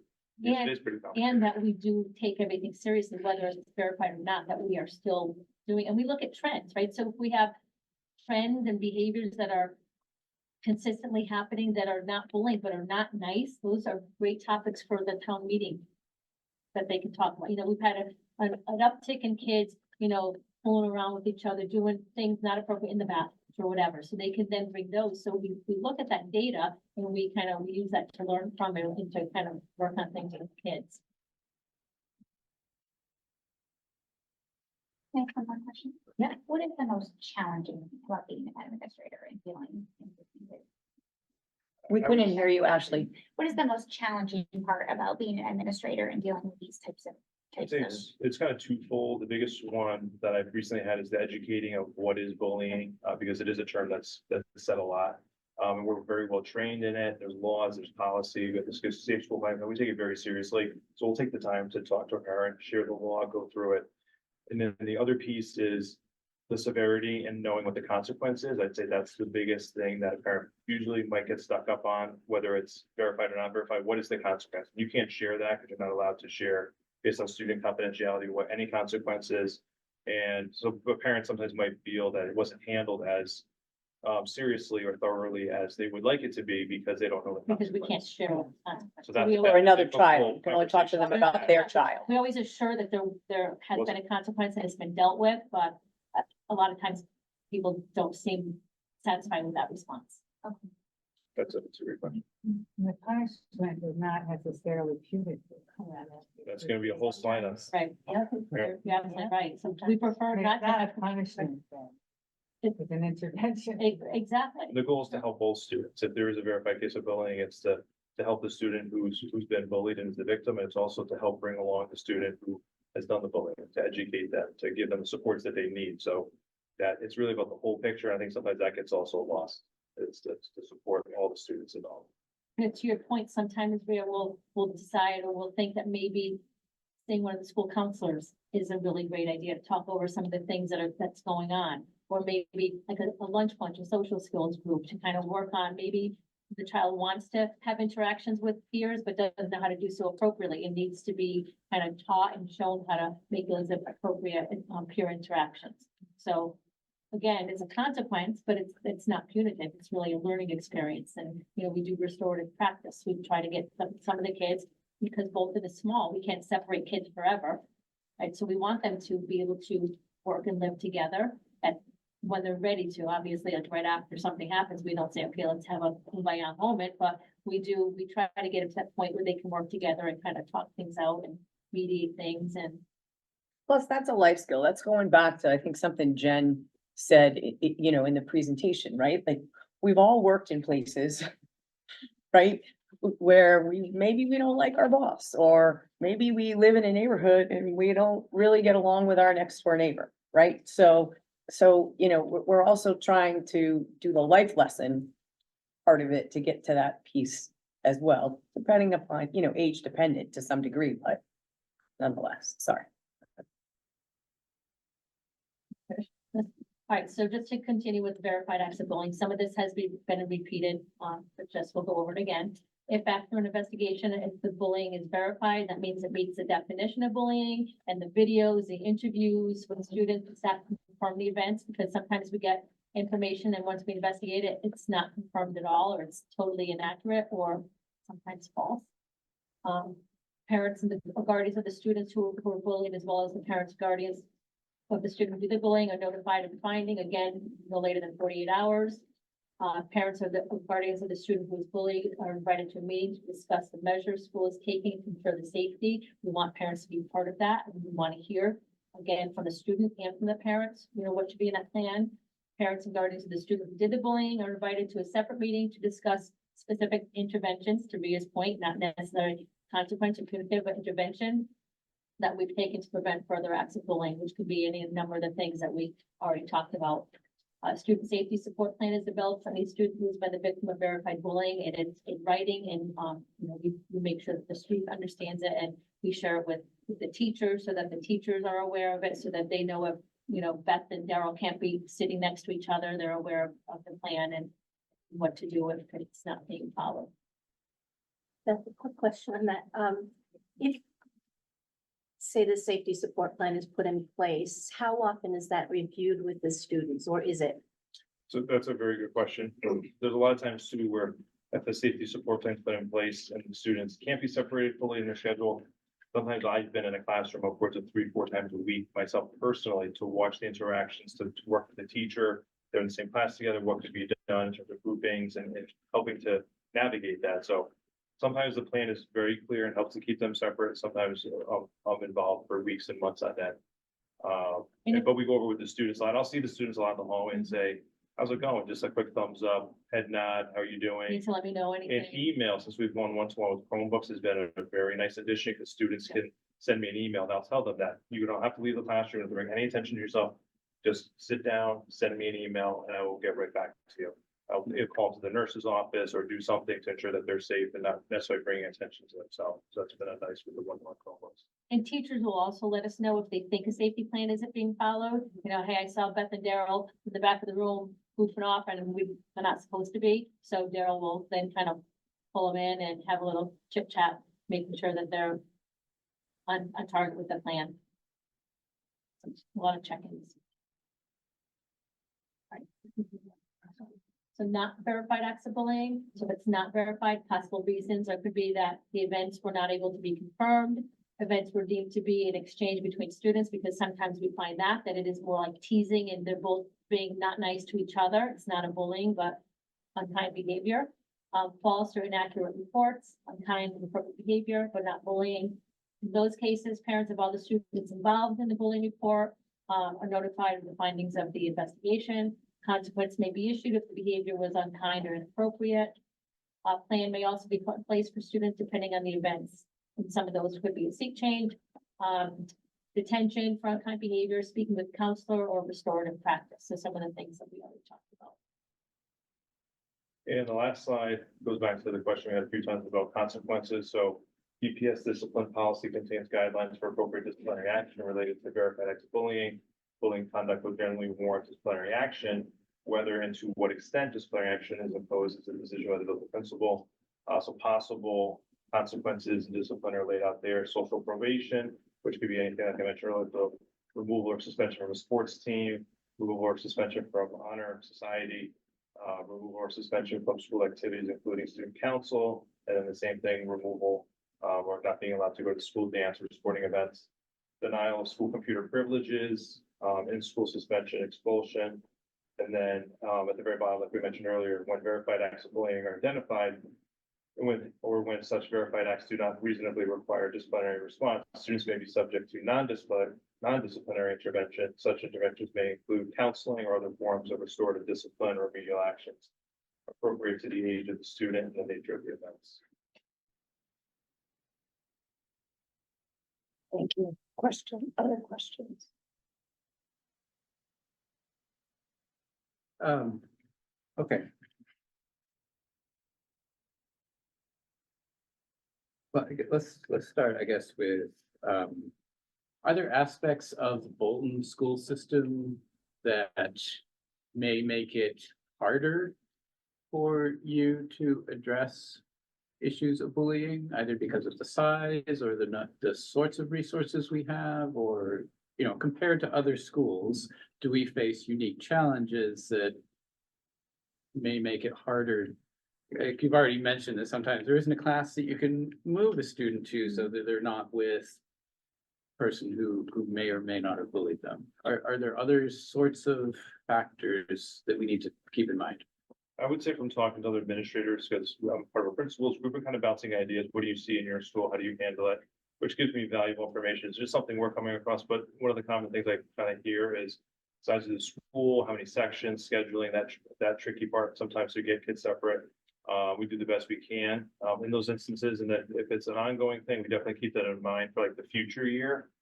Because we might not be able to rectify it now based on point in the year, what classes are in together, but definitely make note of and then do it the next year. So I wouldn't say we have anything that's an outlier that I would say would make us any different in a sense. And if we do come across like a unique situation, we do utilize the committee and coming together to talk it through, because sometimes there is a unique situation we haven't come across. I would say though to that, also to your question, I think regardless of the size, I was a building principal for a long time in a very large school and had a lot of sections.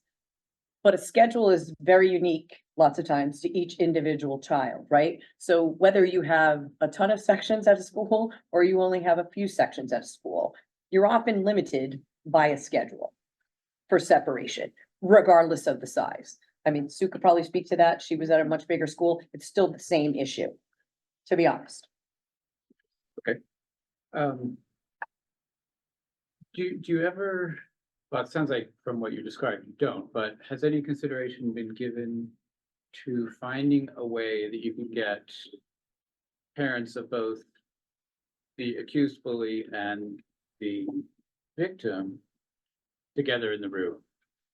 To, only if they both want to do so as part of a restorative justice program or some sort of mediation, and in that way give parents access to the outcome, whether it's disciplinary or not. So we have certainly offered that in some instances if parents, well, let's face it, most times parents know who the other kid is, right? So they have ways of like seeking each other out anyway. So I think some of those conversations have happened outside of the school setting because people talk. But at our meetings, we have offered to do some restorative practice and with the kids first, and that has not really gone over all that well yet, because it's in the heat of the moment, parents don't seem to want to do that, right? But they just want it to be separated. So we kind of extended it to them a little bit by having the kids get together first to do a meeting. We have had a couple parents mention to us that they would like to reach out, and certainly they know how to do it, so we haven't been the facilitator for that. I'm not sure if that's, I mean, something we can certainly talk about. I'm not sure that that's something that it gets tricky for us. I'm just gonna offer this. So as a former building principal, that doesn't always go so well Yeah. in the heat of the moment, particularly with adults, right? Because Of course, in the heat of the moment, right? well, and often the heat of the moment may not be just that moment. That's for weeks and. Okay, right? Because, because you're the parent and that's your kid. I'm a mom, right? The mama bear and the papa bear comes out, and that's hard to, we all know that as parents, right? It's hard to tamp that down. So, I've had a few, a different type of example. I've had some parents who they figure out who the other student is, because we don't use names with the other family ever, but they figured out we're a small town. And they've said, what do you think about if I were to go say something to them at this point? And they kind of ask my opinion. I try to give them honest advice of, you could choose to do what you want off of school grounds, and it sounds like you're in a good place. And they're like, well, what about if I said it like this? I'm like, and I'm not confirming, I go, we're talking in general terms, because I'm not acknowledging that you might know this person or not. But sometimes parents are looking to almost kind of just use me as a sounding board of what their next step would be, whether or not they go and they do it, they don't circle back, but they kind of think of like, hey, what things can they do along with supporting the school, the work we're doing with the students, what can they do at home? And that's happened with Christine as well. Yeah. I really, my feeling is getting the kids together where they can be together and work it out together is really the most important thing, because they're gonna be with each other from many times preschool through grade 12. So we want them to be able to get along. So that's why we try to start there. And then hopefully if they're getting along, then the parents will be okay and not feel the need to have that meeting. I'm not sure we want to do that. School. Okay, last question. So we've now had a former employee publicly claim that there is a problem with bullying at the center school. We've had a Facebook group formed around the issue of bullying in both public schools, which according to the post there's at least some people in town who view it as a problem that has gotten out of control. From your perspective, why do we have these two very seemingly inconsistent views of what is going on in the center school? Because we have, a few people are saying, well, there's a real problem there, encouraging the board to do our jobs and look at what's going on and come up with solutions. And yet everything that you've presented at our last meeting and tonight, to me suggests that there's a thorough, well thought out, consistently followed, consistently updated plan that has been in place, that is currently in place. The data that you've presented, the hard data, to me doesn't suggest that there's a runaway bullying problem. And yet we still have people making these accusations. So can you speak to perhaps why that might be happening? I think it goes back a little bit to my answer from several questions ago, with the consequences. A lot of times, the biggest pushback I'll get is that not knowing what the other student received and what steps were taken, because the parent of the victim for the verified cases really wants to know absolutely everything that's been said and done in consequence towards that other student, and you can't go there. And so it just feels like nothing has been done, then it feels like the process hasn't been followed.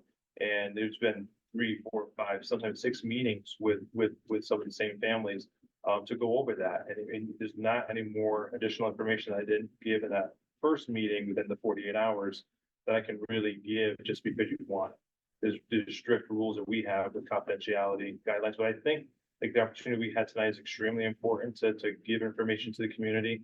I was looking forward to having that opportunity tonight. I always have an open door policy, and I know the high school does as well. So making ourselves available is big, having these opportunities to share information hearing tonight talk about consequences might help people to understand a little bit more that goes into it. And I think to Daryl's point, not only not knowing the consequences, but a lot of people don't understand the entirety of the process, the whole investigative process that we went through. I mean, there's a lot from start to begin, from the time we hear about the complaint till the decision is made. And I think people don't understand all of those steps along the way. So they just think that we get the complaint and boom, we're making a decision without, they don't know the videos that have been looked at, the interviews that have happened. So I think that it's a lack of understanding what the process is, because I've also worked in 2 other much bigger districts. And I can say that the practices here, the investigations in this district far surpass any that I've ever been part of in any other district. I mean, the amount of time that we put in, evenings, weekends, we're still trying to resolve things over the weekends if we need to. I mean, we don't put it to rest until we get answers. We're following up on bus videos, and or Daryl, he's the best one out of the 2 of us and looking at the videos. So he's always pulling the videos from different hallways in the school and the cafeteria. And, we sit there and watch them over and over to see if there's something that we need to see or that we missed. So I just think that people don't understand the complexity of the investigation and how seriously we take every complaint. Because priority is student safety. That's the most important thing to all of us here is safety. Okay. I have a question to that point. I know that, you're talking about working on weekends and all this. Do you guys have like a conflict resolution timeframe that on average takes you? I know it all depends, there's all these variables. But do you measure that at all? Like, like time for conflict resolution to be identified and closed out? Are you talking about verified or not verified? No, yeah, when you get the complaint to a conflict resolution, like what's the resolution? What happens, right, to the completion of it? Do you guys measure that at all? To that point, every situation is so different. Like sometimes that might be like a physical hands-on thing. You can watch it in the hallway. You do some looking around, it's truly one-sided. That's a pretty quickly resolved in a handful of days. So then there's some where we're talking to 10, 15 students. And so some kid might be, had COVID, been out for 2 weeks. Well, I can't even talk to that student until they're back at school again. Or So there's sometimes there's other variables that lengthen what can occur. I understand that, that's what I So said. every I said there's situation- variables, but do you guys measure like your average conflict resolution timeframe? We wouldn't average it together, but we do sit down and talk through like a specific investigation that occurred, how it went, anything we're seeing, trends. This is the whole, behavior. I'm just talking about third eye view, right? Like, do you measure, I know you guys talked about data and out of 11, X amount were verified, that's cool, that's great. But do you ever measure, like, how do you bridge that gap? I guess what I'm saying. Right? How do you bridge that gap? And the only way to bridge the gap is to be able to measure that. So are you measuring that to say, are, the number of complaints are going down after we're implementing strategies and things that you guys are doing to be proactive? I get the reactive things, but what are we doing to be proactive and measuring that to see, are we bridging the gap? And I would say the data goes more granular when we're talking about that, not just at the bullying complaints, but more at those ODRs that we talked about, the minors and the majors, and we have those monthly meetings where we look at the data that's from those, what's occurring, where's it occurring, time of day. That data drives more of trends and what's going on with behavior than necessarily the bullying complaints. But yes, to your point, there has to be some sort of data analysis. That's the main. Yeah, to be able to say, hey, last year we had X amount, regardless of how big or small they were, they're just complaints, right, for bullying. So that you're able to kind of see where we're at today and being able to kind of measure that and say, we're actually worse, we're better, what's working, what's not, based on what you've implemented. That's why we track those ODRs and all those Yeah. pieces, yeah. Awesome, thank you. Mhm. If I could track back to Chris's question about the perception, could there possibly be an uptick in unkind behaviors? I know in the school I was in, I was seeing escalation of behaviors and just unkind behaviors, not necessarily bullying, but that was could that be feeding into the perception of this issue? And yes, I think the definition, like I said, that education piece, so unkind or the exchange of things. And so, and parents might say, well, this was more severe than what my child did, but still there was a piece from what your child did that plays into whether or not it's bullying or not. So it's all those pieces. There's the perception from one family and one side than the other. Well, and I think there's also the piece. Look, I'm just gonna call it out there. I'm a mom. I raised two sons. And sometimes they would come home and tell me something. And I'm not gonna lie to you, I might get a little hot. I know that's hard to imagine for everyone, but you know, I might not be too happy. And my husband would always say to me, that is this child's perspective, you know, and listen, I've been an administrator and a teacher a long time, and I had to dial back the mom in me and find the educator in me to then ask maybe some more pointed questions. Maybe let it rest for a couple of hours, then come back to it. Because maybe a few hours later, maybe I got a little different story. And look, and I have good kids, they're good, they're grown men, they're good. However, they were kids. And kids will be kids. And sometimes what you tell at home or what you as the kid think happened and what actually happened, sometimes they're a little different. And we're all parents and I think, you know, that's real too. I'm just putting that out there. Right? Because sometimes there's a lengthy investigation only to find out that I mean, we've had situations where what was reported was not true. 100%. There are other times where there was an exchange, and to your point, kids aren't being kind to one another, which is why we continue to work on the PBIS and the BARC expectations and all of those And pieces. to your point, I'm sorry, I was gonna say, I think I'd be remiss not to say with 480 students, the amount of positive comments. I Yeah. had. Like today, I just had promotion, 59 students, tremendous. It was awesome. The kids were amazing. They practiced, they were great. But the number of parents that came and said, thank you for what you've done for being here. I've been there now for 12 years, for the last 9 years that my child has been here. So for the few that we do here, and I'm not disqualifying what they're saying, I'm not putting down how they feel. I do equally tenfold I like the way things are. My child loves the school, my child loves coming to school, thank you for what you've done. So I think I'd be remiss not to say. And we want to work on that for all kids, right? We're committed to doing that for all kids. And can we always work to get better? Absolutely. And we do. And we try to go to find trainings, other practices, things we can use that we have in our toolbox, right? That support kids the best way that we can. You were going to say so something. to Sue's question of, are we seeing more unkind behaviors? I think yes, I think we are, and I think we can thank social media for that. I think social media, the kids, it's so easy to hide behind a text or hide behind a keyboard. So I do think that, and they post things, and so, yes, personally, I do think we're seeing more not nice behaviors, and a lot of them stem from social media. Social media does not help. Does not help us, not our friend. It's certainly not lost on me that even though there has been a lot of comment online for several months now, to my knowledge, only one of those parents has actually reached out to board members to substantiate claims being made online, and none of them have come to our board meeting to testify publicly. So I think that speaks for itself. Somebody had a question, then I know. Well, Unfortunately. Andrew said that at the beginning. It's okay, it's totally fine. No, I think. I can't. Oh, right. I'm sorry. How are the interventions working?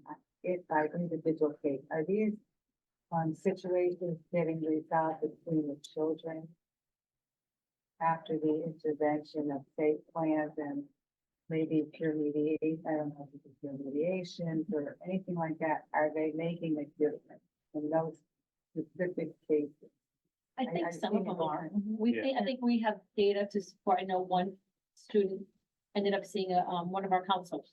We thought that would be a great idea, and a lot of check-ins, because we'll do like the check-in and check-out in the morning or the afternoon, just to kind of, how's your day going? What's going on? This is what we need to do today. And that student has had a great run for a period of time after that was initiated. And that was based on teacher report and based on the counselor report. So we do know that some of our interventions do seem to be having a positive. And sometimes. Why? What do you think are the reasons? There's some where it's being called bullying by the parent, but for example, in the very younger grades, the child might be handsy, and we'd be more of like the social stories and talking to the student about expected and unexpected behaviors. That student's not expecting you to put your hands on them. Your reaction to it, reaction size of problem, those types of trainings with the students really helps them to grow. We do see a lot of results because they might not know that size of problem, how to handle it other ways. So those munches, those social skills pieces are very important, especially with the younger grades. And those two pieces that Daryl just talked about, the problem and unexpected, those are research-based programs that we're using with the kids on social skills and behaviors. And sometimes it needs to be different iterations, Rhea. Yeah. Do you know what I mean? Sometimes, with the best intentions, you come up with a plan and we try this and it doesn't work. We got to come back to the table and let's try something I else. understand that. I'm just wondering if, it's always the same culprits. And, how, or the conflicts aren't getting resolved between the kids. That's all. If there's not that many. of Yeah, I the haven't seen bullying- that at the high school. That has not been a trend. And the biggest thing I said earlier was the Chromebooks and the reporting it. So a lot of students they have immediate access to report it because time is of the essence. Mhm. Something happens on Thursday, you're just hearing about it the next Tuesday. A lot can change in terms of the stories and what occurred, but finding out about that day and being able to pull students that day has helped to really curb any continuation. Is this more in the middle school when kids are Like I said, we have everything from the social skills and saying you can't put your hands on kids and the student of the parent of the student who's having their hands put on them is saying it's bullying. And they might be in first grade and is it really bullying, trying to figure out what is the intent kind of behind that, although intent is really hard to prove. But really looking at what is occurring, and providing those, whatever supports it may be that the kid might need depending on the grade level and that's age appropriate. I have some questions, a bunch of them actually, but we can start with, it's probably a pretty simple one. Is there a time at all when the responsibility ever falls to the bus company, or do they have a role in this? What is their role? Yeah, no, that's a very good question. So we work at length with the bus company, so we pull bus videos, we have bus seating charts. We update the bus seating charts, we put like a bus monitor on buses at times. They can write referrals, they can write. They write bus referrals, so they do have a very hands-on. I'll talk directly to the bus yard manager often about what's going on this bus. I've ridden the bus a handful of times this year myself, just because I want to see what's going on that bus run, and that's always fun when I'm at the bus stop and the parents are like, hey, Mr. Chief, it's going. So that's always a very valuable one to kind of see the seat dynamics and how the driver's handling it, because the driver training is part of it. We've talked to the bus company about, is yelling at the kids the best way, for example, or is it really more about the seating chart, having that pep talk? We have kids who earn like a smiley face or a sticky note when they get off the bus for a good day because they're on a certain behavior chart. So they're actually part of that, like a classroom teacher would do. So the drivers, besides driving the bus, have a lot of responsibility and a big part of the work that we do. So if a kid comes up and says so-and-so did this or said this or whatever, what is there, are they telling the kid to then tell one of you, or are they telling you, or both? Or what is? So many different pathways. So sometimes it goes to the driver who then writes a referral. Sometimes the student gets off the bus and sees Mrs. Williams, who does crosswalk every morning, or myself, and says, hey, just on the bus just now. And sometimes it's a quick fix. It's like, hey, let's go. You weren't in your science seats. What's going on? Sometimes it's a bigger issue, and that's more like in the building, pulling kids during the days. And sometimes the classroom teacher finds out, then lets us know. So it could be a variety of Or ways. parents. Or Call. the parents will call. Yep, parents will call as well. Did you ever refer parents to the bus company to talk to the bus company? Yes, usually not for behavior things, but for like my bus stop is on this side of the road and I wish it was on this No, side. behavior. Oh, yeah, Like if behavior they're on the things. issue on the bus. We've looped them in terms of like interventions to help support it, whether it's standing up out of the seat type of thing, and maybe like a seat belt should be entertained or thought about, or different things like that. We've brought the families to the bus. We've together. heard more from parents. The bus driver told me that this is happening, and we're like, well, we haven't heard anything, so then Daryl will contact the bus driver and be like, you know, is this really happening? We've heard from the parent, we haven't heard from the child, but we've heard from a parent that this is happening, can you give us any information? So we kind of loop them that way as well. Okay, the verified thing, I guess, I like still am a little hazy on it, like, so we have bullying that's very strictly defined by law, like for the way you look or whatever. And like certain actions, I guess, also. But then verification is reliant upon whether or not you can prove it, so if there's no, I mean, we're likely taking the word of our teachers as truth, which we should. And there's cameras here and there's cameras there, but maybe not everywhere. So there's a lot of hearsay likely involved. So if you just have two kids, one says one thing and one says the other, then you probably can't verify that. I mean, that's Exactly. unverifiable. We don't take hearsay can't be part of a verified decision. Right, so a lot of people, well, you know, Johnny said, or so-and-so said, or I heard him say, so if teachers or students can't give us like firsthand information, we can't take, Yeah, we so don't, if we there's always two tell them kids that that are- that's hearsay, we can't use it. So if there's like a couple kids that are behind the school and one kid like lifts the other kid up by his shirt, he's like, yeah, blah, blah, blah. And then he goes running around like, oh, this just happened to me. And the kid's like, no, it didn't.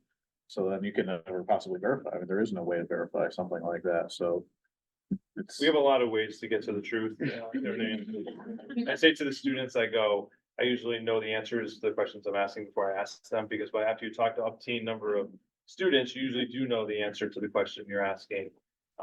And they're very forthcoming. We have great students, we have great families, very supportive. So the information we do get, Mr. Brunel, to your point, is usually very accurate. Like they would say, I did see that, even if it is their friend, they're like, that was wrong, I didn't feel right. Yeah. And they usually do.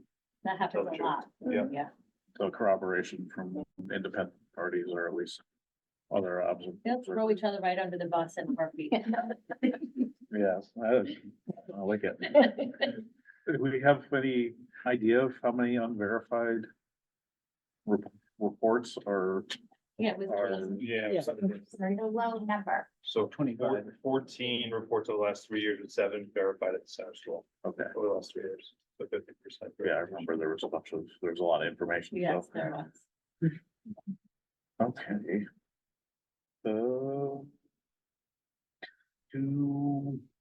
I guess also now I'm wondering about the safety plan. So we have people who are involved in bullying incidents, be it the aggressor or the victim, have a safety plan. And I'm wondering like what some examples of like a safety plan might include and like how much, if any of it, would we say is like putting a burden on the victim to not go about their business in the usual manner to, you know, that you can't go do what you normally do because your safety plan might say, you know, that you have to go over there because that's where you're least likely to, you know, encounter your bully.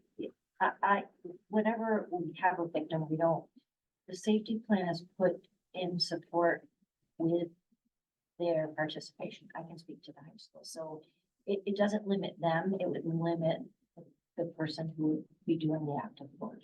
So that person, if anybody, has more freedoms to either leave class early, come over late, but we work together for that. So I would not say that any type of plan that was put in place, at least at the high school level, would limit the victim. At least no intention to limit the Well, the victim. victim may be told like that Yeah. you can't, you should not be going near that.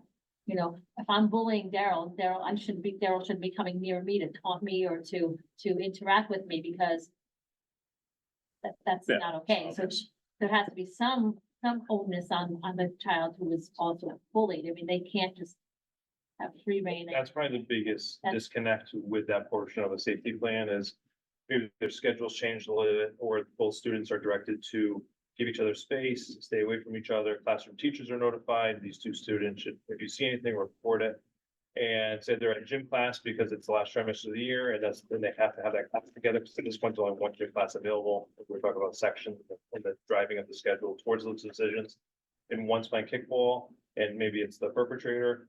The other student shouldn't go and then speed right next to them on the kickball field and initiating it. So there's some level of onus on both parties to that portion of the safety plan to keep that distance.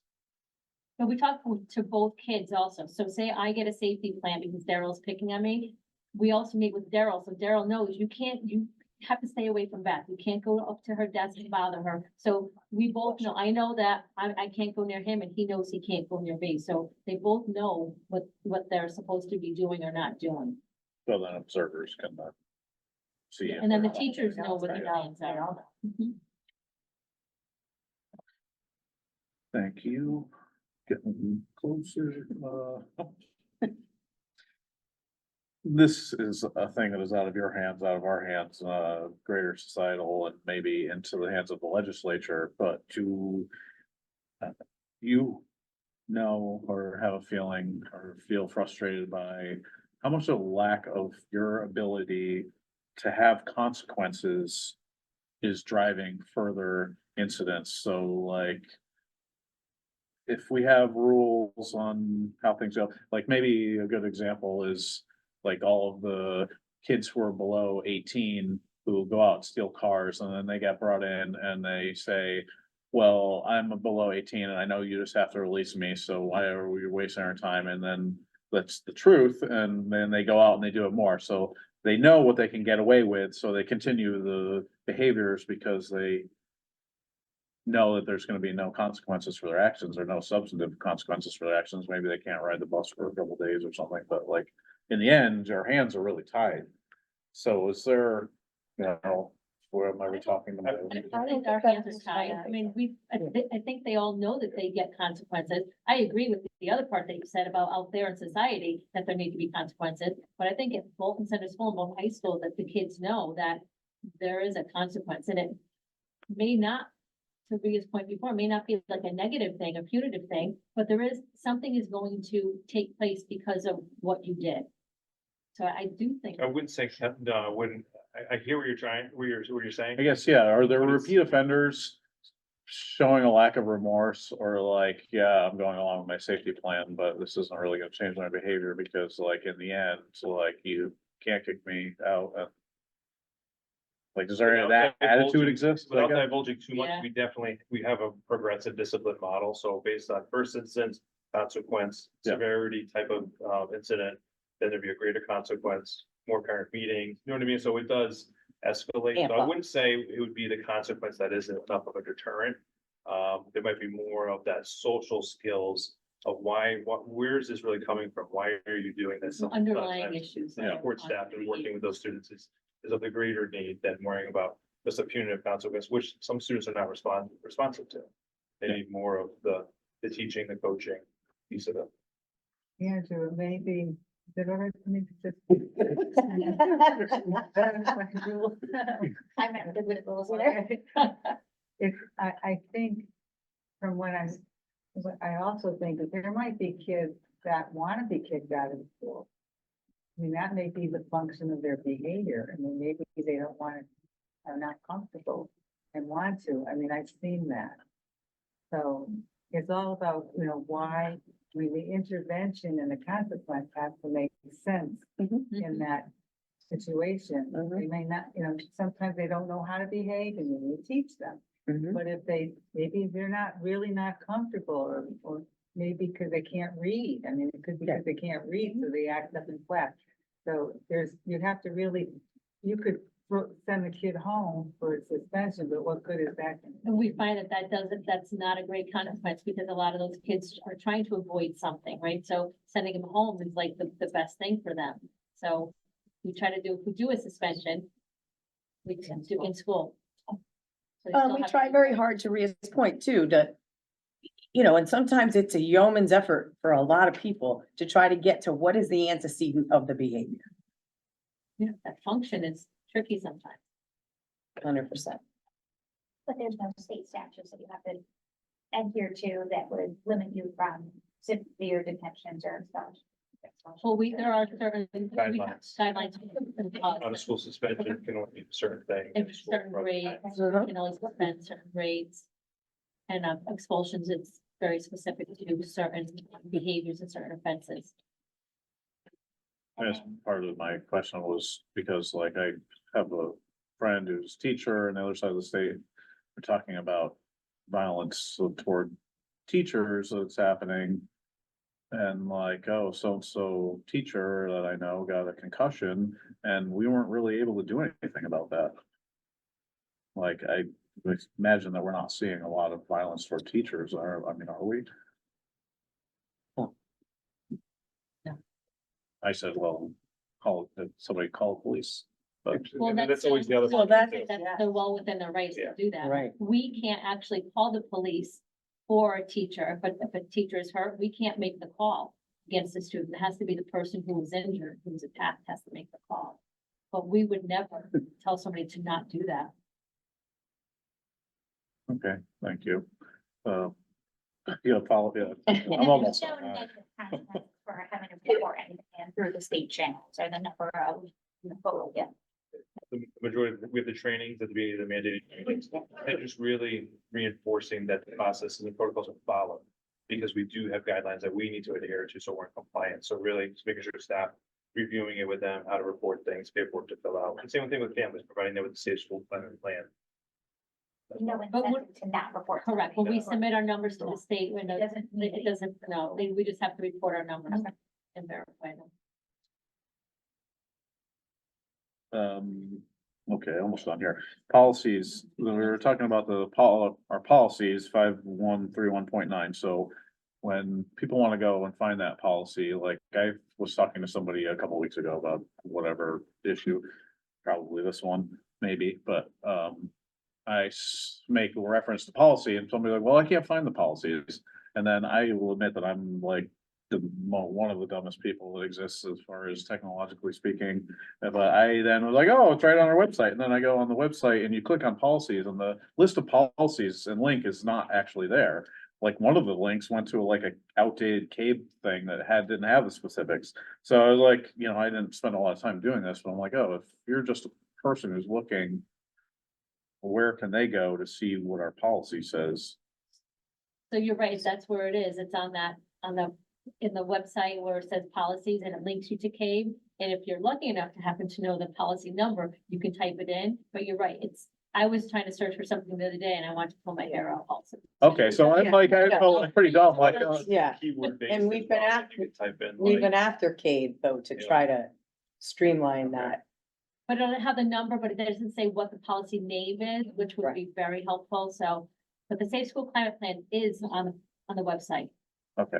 They look for that, so that's easier to find. okay, yeah, it was like, I have like a years old pieces of paper that are our policies, but a lot of them are outdated now. So like, I've used that as my reference, but then I like, oh geez, what, I just go there and like, I don't know what it is, like, how do I just scroll through all the policies if I want to read all the policies? The Like- keyword works. Keyword, yeah. Okay, That's how I. Yeah. Yep. that's good, because I was like, I don't know, it's here somewhere, I know. Okay, it's done. Huh? Yeah. Right. Well, that too. We're having discussions on how. Okay, thank you. And final question is, can we be sent this presentation, please? Yes. I imagine you would anyway. It's coming your way. Anybody else? Thank you. Thank to all of you for now 2 months in a row that we've been here hearing extremely thorough presentations, which, thank you, I appreciate it. Great job. Thank you Thank you for very your much. questions, they were great questions. Thank you. I'm happy we didn't add that to the end of last. Beth, night's go meeting. home now. That would have been midnight. Oh.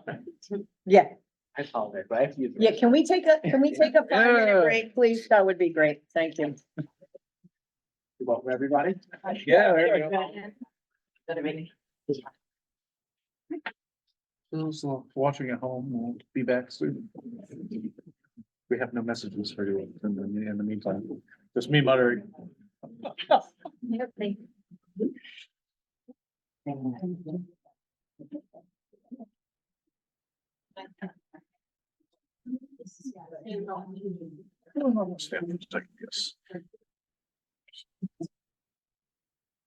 Yeah.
Then I go, God, now it's freezing here. It's so hot as all get out. Oh, God, it's not- then I go, Here we all again, are again. Unfinished business and second read, bookworms K-3. We have, I was just looking for oh a yeah, we're motion. just, we already discussed it. Mhm. Can we have a motion, please, to approve our bookworms K-3 so moved. program? Second. Do you have any questions or comments about bookworms? All those in favor of the motion, please say aye. Aye. Anyone opposed, abstaining? Now looking for a motion to approve our EL education program also. Someone, Second. Any further questions or comments on EL education? Okay, on All to, those in favor? oh yeah, I'm sorry. It's okay. Just here to keep you honest. Hey, all those in favor, of the motion, please say aye. Aye. Aye. Anyone opposed or abstaining? Okay. On to our Board of Ed 2024-2025 budgets. So first, I just want to say thank you for approving both of those. I want to give kudos to Monica, to Kelly, to Amela, to Daryl, to our amazing teachers. It has been a very heavy lift, the whole reading piece, and they've done amazing work, and we're excited to have you approve this, and we're going to move forward. So thank you for that.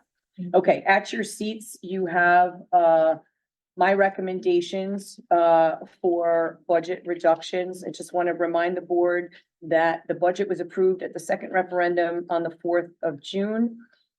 And the final Board of Education budget to be approved this evening is a 2.71% increase. The Board of Education needs to reduce the 24-25 budget by $130,563. And my recommendations are as follows: to reduce the vacant 1.0 English position at Bolton High School to a 0.6, to reduce the vacant 1.0 Social Studies position at Bolton High School to a 0.6. I need to note that this number would have been greater, except for we have other resignations that have happened. And I needed, in meeting with Casal, felt it was prudent and wise to bump up the salaries of those now vacant positions based on where the person vacating the position was on the salary schedule, to make sure that we can hire the best person for the job, not just the cheapest person for the job. And you know, the English teacher staying home with her baby. The social studies teacher made a decision to retire late this year in May.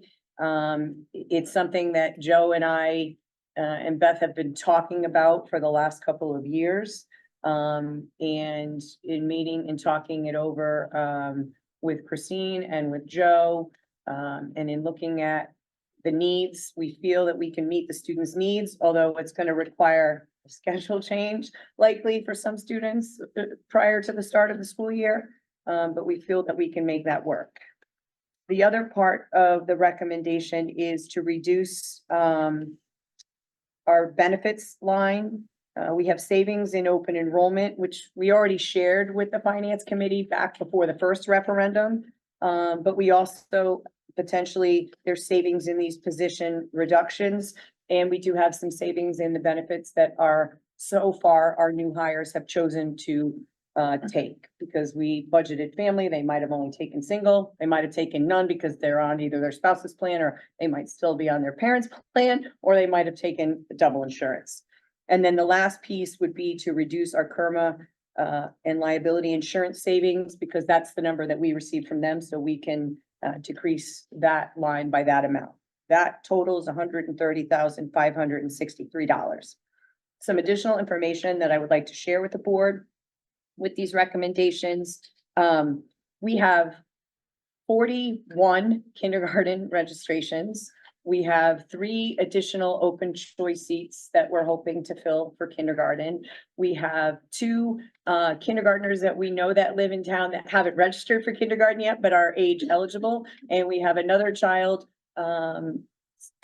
who's going through the appeal process because of the change in age. So we actually are ending up with a lot more kindergartners than we thought we were going to have this year. We do have a number of families who were granted waivers as part of our waiver process that applied for and granted it based on the age of their child and where their child fell within the kind of zone of where we want a child to be for start of kindergarten. So that would mean 3 sections of kindergarten, maintaining 3 sections of first grade. We do have some additional students that are going to be in first grade next year.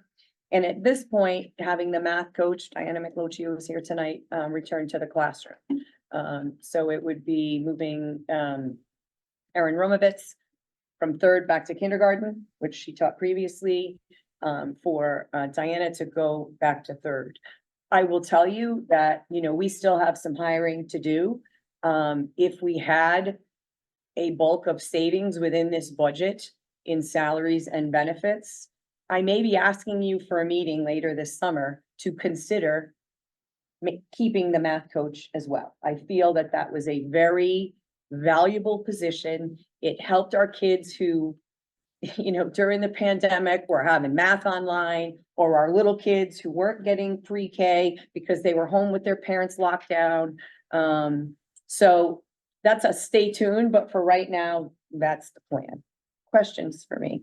How does the reduction to a 0.6 position impact recruiting, or does it even impact recruiting? Is it just a superficial number because the position is vacant that obviously would have to maybe find a different reduction if we hire for those positions? Yeah, so what I asked Beth to do was to post for both a 1.0 and a 0.6, because I wasn't sure which it would be, to be honest with you, or if we were gonna have the positions at all, depending upon, you know, if we went to a 3rd referendum and what the potential cuts could be. We have already 11 applicants for the English position, and we have 14 for the social studies position, and they're not closed yet. Wow, 0.6. that's a good problem to have. For I the guess. 0.6. How many Right. for the full? So, for the full, we have more than that for the full, right? Certainly. But there's also a lot of people out there who have lost jobs in other communities, you know, and I'll be honest with you, a 0.6 is a very, sometimes sought after position for people who have younger children or for people who have school age children, because you're in and out before your kids are leaving or home or whatever the case may be. Thank you. Thank you. A few comments. I think of Paul Smith leaving, to me, that's not a 0.6 role. I don't see how we can reduce it to a 0.6. I'd rather see probably a reduction in administration over a reduction in teachers or full-time equivalents. So I assume you're speaking about the Dean of Students position. So, you know, before I get to the Dean of Students position, I looked very carefully at the class sizes and the class offerings for both social studies and for English.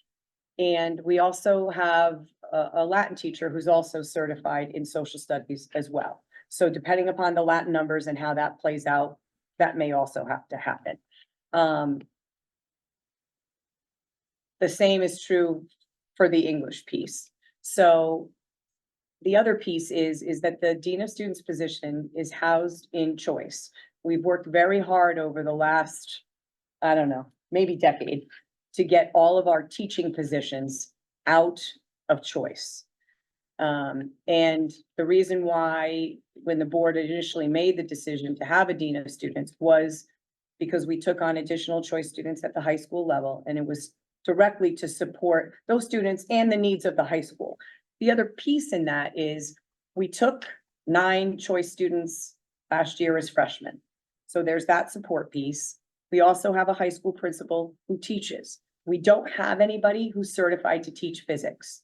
We need to offer physics. That's something that we should be offering our students so that they have that to be able to take that with them to college. So there's that piece also. And then there's all the other components that I believe that the Dean of Students and you heard some of it tonight, right? Whether it's for, choice liaison or the safe school climate specialist, focusing on the master schedule, MTSS. The Dean of Students evaluates 18 to 20 teachers. We have a new teacher evaluation system coming into play next year. You know, we talked about that last time and we're all a little fearful of, I mean, I have a whole list of things. So, that is not my recommendation, nor do I think it's a good idea to be putting teaching salaries back into choice, because we've worked so hard over the years to get them into the operating budget where they should stay. Why would, Yeah. okay, why would it involve putting teaching? Well, Should we because, do a motion, or we can just discuss independent of motion? well, you can do a motion and then I don't know. discuss. Yeah, I mean, and then you guys can do whatever you're gonna do with it. I Yeah, mean, we're gonna have a motion anyway. Right. To either approve or deny. But this is getting into a discussion rather than specific questions, right? yes. So why don't you, ask for a motion? and A we can second. motion to approve the superintendent's budget recommendations for 2024-2025 budget. Second. Okay, now questions and conversation and discussion. Pick up where, I'm sorry, I interrupted. Chris was just starting to say something. Yeah, I guess I was wondering how exactly it would work, since choice funds aren't really accounted, I mean, they're sort of in the budget, but sort of. Well, they're not. I mean, Not they're, expenditure. right, you know, we receive money based on the number of students that we have, right? So when, and I'm not sure anybody was here when I first got here. I was not aboard that. Okay, all right. We had a number, we had teaching positions that stayed in choice, except our numbers fluctuated. And we had a number of discussions as a board that, and with the Board of Finance at the time, that's not good practice. We need to get those out of that particular grant. So we worked very hard to do it. Again, when the board put in the Dean of Students position, one of many reasons why was to support choice students, was to be a liaison, and we had opened up seats at the high school level. We didn't open up seats for a number of years, and we opened up more seats at the high school level. Last year, like I said, we opened up 9 seats. The year before that, I think it was 6 or whatever the case may be. So, that position lives there. So. Thinking through the logistics of how this works, it's not. If we continue to fund the English and social studies positions out of our regular budget, I mean, it'd be just continuing what we had last year or what we have this year currently. And then Dean of Students would get, that salary would get dropped from choice. But can we transfer those choice monies to somewhere else in the budget to cover the shortfall? No, then the Or are we teacher not gonna- positions would have to sit in the choice We budget. would have to, Or some of their expenditures in our budget could be transferred to choice and not. that team well, right, are there other things that could be moved into That choice are not, other than? that are non-recurring, more or so in nature. Yeah, I mean, I mean, my understanding of the choice funds is that there's somewhat of a loose definition. It's Mhm. strict enough, but loose enough that it's something that's applicable to or helping the choice students, which is like, could be defined as probably most things. You know, just electricity bill, helps the students because they need to have the light on and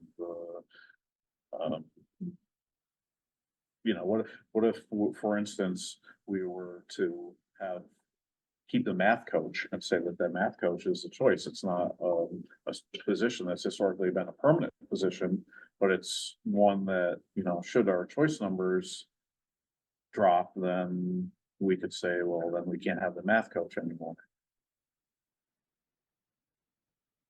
why I went up with the math coach. Yeah, big choice. picture to me, it's, we have declining enrollment. It's very much for a school this size, I think should be absorbed by the principal. I agree. I really do. I A lot of agree. people in the community agree with that.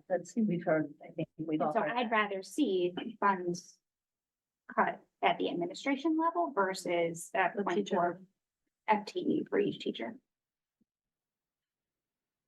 Again, that is not I hear you. It's not my recommendation. I don't think that it's good practice right now while we have a situation where we don't have a physics teacher. The principal, to his credit, teaches physics. There are a lot of other pieces that the dean of students is part of. The teachers union reached out to me in full support of maintaining the dean of students position. They see it as very valuable and an integral part of the high school piece.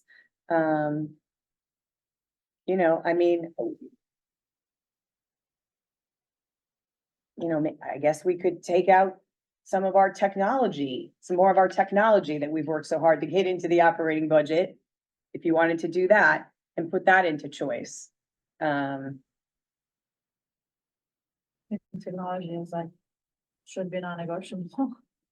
Didn't touch that. Yeah, I mean, there's certainly all kinds of options. I guess the way that I was looking at it coming into this is that, I would say that we do not accept the reductions that are recommended. That I think, I mean, I've heard for years and years and years and years and years. Why do we have the dean of students? What are we doing with the dean of students? Why do we need this position? There's a lot of people are like, well, there's, you know, people who are familiar with other school systems say that there's a high school in such and such a town, and the one class size is the entire our school, and they only have a principal and a vice principal. So they have 4 times the number of people, so presumably 4 times the number of staff and teacher evaluations that need to occur. And so I know that they have other support people on down the line, but I guess I have long felt that this position is just not sustainable for this town. We typically have 2.5 to 2.75% budget increase, and we have a more like 3% average annual increase for everyone else. So every year I keep thinking, we're gonna get hit bad, and I am gonna propose that this position be eliminated. And we have had a lot of favorable years, especially last year, but there's a lot of people who sort of express buyer's remorse for their support of the budget because they see the huge amount of money that we're giving back. They felt like maybe they didn't understand how much their taxes were gonna go up to support this, and they are wondering how our school system is gonna be sustainable. Now, there's also been people in years past about, well, are we gonna be able to keep a high school open at all?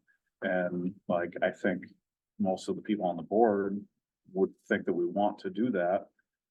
But I feel like that the will of the town is that this position be eliminated. And with the retirement, and it seems to me that now is the time, even if we have the funding in place for it, that it's not fair to a new hire to come in and say, you know, we're gonna hire you as the dean of students, but that, you know, with most of the people who are paying the bills saying, I don't think that we should have this, and with our enrollment dropping and dropping and dropping. I just wonder that if this is the time to do it. I know that we have new evaluations, would probably require restructuring of some of the duties of the other administrators. If, you know, I would like to see that we take the money of the dean of students and keep the math coach. We've had shown that our outcomes are not as good as, you know, I guess in the past, but like with the post-COVID world and all the problems the kids have. And you even just said yourself that the math coach has been an invaluable position to have. So I would like to see the reading and the math coach, because then they can do some of the floating administrative duties that maybe are done by some of the other administrators that could then go They can't. to. Without, on that part, they can't do the evaluations in those pieces because they're in the But teacher's some of them running bargaining. around and doing some of the other things. I'm not saying maybe they do the evaluations, but they do Not allowed to by bargaining. some other of the work that goes into some of these other things. And then the principal having to teach a class is gone on too long. We There's have no to solution right now, get like, the principal out of the classroom and to be able to do his job. And all of that time then goes to doing the things that the dean has had to do because of the teaching. Now, physics may be a hugely hard position to fill, but I wonder if we have done enough to try and work things out like we did with Coventry over the Chinese teacher that didn't last, or like that maybe a 0.6 of a physics teacher would be, you know, and I know the certifications, we've heard that the science certifications at the high school level are very, very specific. So if we have to have that, then I don't know what the answer is, but we have to get the principal out of the classroom. Is even if it's teaching one class or two? One is scheduled for next year, as of right now. And this year it's 2, so now we're losing value from what we're paying the principal to go and do other things. Well, he did that with, in all due fairness to him, he did that to support kids because we had a day before school resignation. Yeah, that was the second class, right? Not the first. So, I mean, we have tried to get a 0.2 physics teacher. We don't have enough for a 0.6 physics teacher. We don't need a 0.6 physics teacher. We need a 0.2 physics teacher. Let me ask this on a related topic of one of our recent communications that I have not even had time to parse them, but said that we didn't have a chemistry teacher last year at all, and there was no chemistry classes offered. Is that correct? This current year that we Yeah. wrapped up? Yes, that's this So- year. That's because that person resigned the day before school started. Okay. That's so- why we offered 2 physics, so the kids will get chemistry. They could flip that. Normally they do chem Oh. junior year, physics senior year. So Mr. Maselli offered a second section of physics so that the kids could do physics as juniors and then we'll take chem next year. So do we have a chemistry position posted and budgeted for? We already have it filled, It's filled, okay. That is very good to hear. and so is our biology position. I guess I have a couple more points to make on this. I just absolutely, everybody in the town keeps talking about this for years, and for years I said that it's up, you know, it's up to them. We have this and we have the needs, and I've told them the reasons that we've been told. But when it comes down to it, I'm not willing to tell people that I voted to cut teaching positions and keep an administrator who, you know, I think people are wondering how much this position is, and so I had a conversation with somebody, and like, I don't remember the specifics, I tried to look them up, but I couldn't find it quickly, but it's like $130,000 position, then we have benefits and we have retirement payouts, so we're looking at probably 175, or I don't even want to know how much it is. So the person said, well, how many Hartford students? And I said, well, it's paid for by choice. It's not in a regular budget. Well, how many Hartford students are there? And I said, I don't have the specific number, but it's about such and such. How much money do they come with? Well, it's about such and such. She's like, so, well, basically what you're telling me is that we have all these Hartford students that mostly come in to just pay for the Dean of Students position, which we need because we need to help the Hartford kids. So I say, well, that's a good point. I don't think that it's entirely that, but it's certainly more than half of it. It's probably closer to 2/3. So I would suggest that possibly this money could be rerouted to hiring a math coach that, yes, maybe our regular teaching position. It seems like it's not good practice, but we've had this money coming in for years and years and years. So maybe some of these, like the technology was listed as a possibility. We had a huge amount of Chromebooks purchased in the COVID times because we weren't one-to-one. We had giant donations. Now, those donations and all those turnovers, all of a sudden, all these machines are gonna go down. So maybe this is a thing that we use the choice money for, maybe the math coach is something. And then I know that another reason we've heard that the dean of students is good is that we have a lot more kids that are messed up. That's undeniable. It's, social media, it's COVID, it's cultural, it's our problems at home. It's just, the list goes on and on and on. So wouldn't the 175 to 200 or whatever the final number is for this position be better spent on a round of Chromebooks, a math coach, and a social worker or a psychologist that's a trained professional that we can refer the kids to, that they go to that person and they try to help out. Now, I know that we've tried to have a youth services problem, and I'm gonna try and push the idea of joining the youth services that you have suggested in Hebron, because if we're not offering that, then we're not doing what we can by kids. And I think that it's been a thing that we haven't been able to focus on more so than a thing that anyone is opposed to doing. But, maybe our social worker and psychologist could be a 0.6 or something, there's a lot of number crunching that can be moved around, but. So to the point about, we do have a school psychologist, we have a social worker, we do have that support. They can't do discipline. I want to keep those lines very clear for everybody. That should not be happening. Principal can.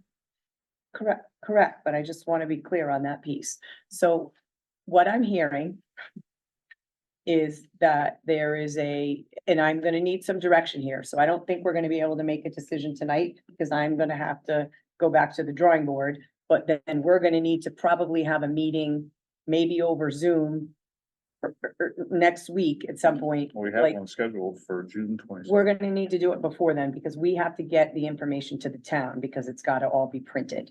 So we can't wait until June 27th. We're gonna have to do it next week. But, I won't be here on 26th and on, so. okay. I have an admin day, all day planned tomorrow with the administrators. It's our first retreat day, so I cannot do budget at all tomorrow with Casal. So it won't be until Monday that I can sit with her. What was the intention for today? Was it today to make a decision?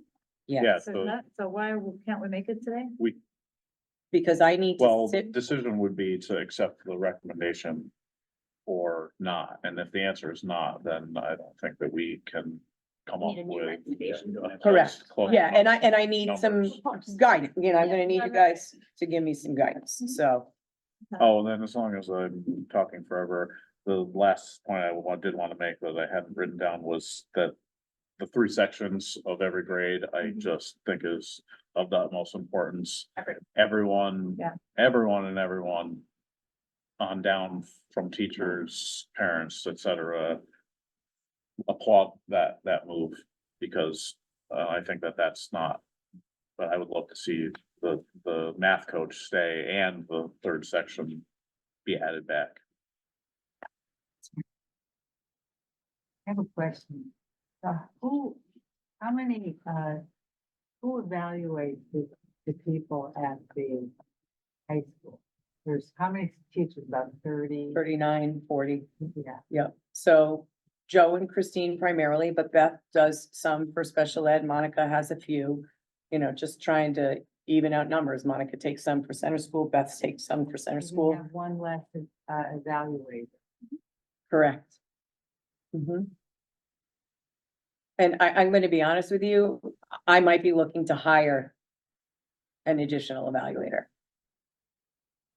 People did that when we went to this current teacher eval system that we had, because it couldn't be managed with the evaluators that districts had. Is there a way of, at the high school, hiring somebody that's kind of like an overall department chair that is more instructional and but can also help evaluate? Like a curriculum specialist? Like a curriculum specialist, you mean? Called curriculum chair who can do the language arts for those who need it, who can do remediation, who can do and then evaluate other, like, I'm the ELA evaluator currently, as the former ELA teacher. So I evaluate I evaluate the middle school ELA teachers at PCS, and evaluate middle school math teachers at PCS.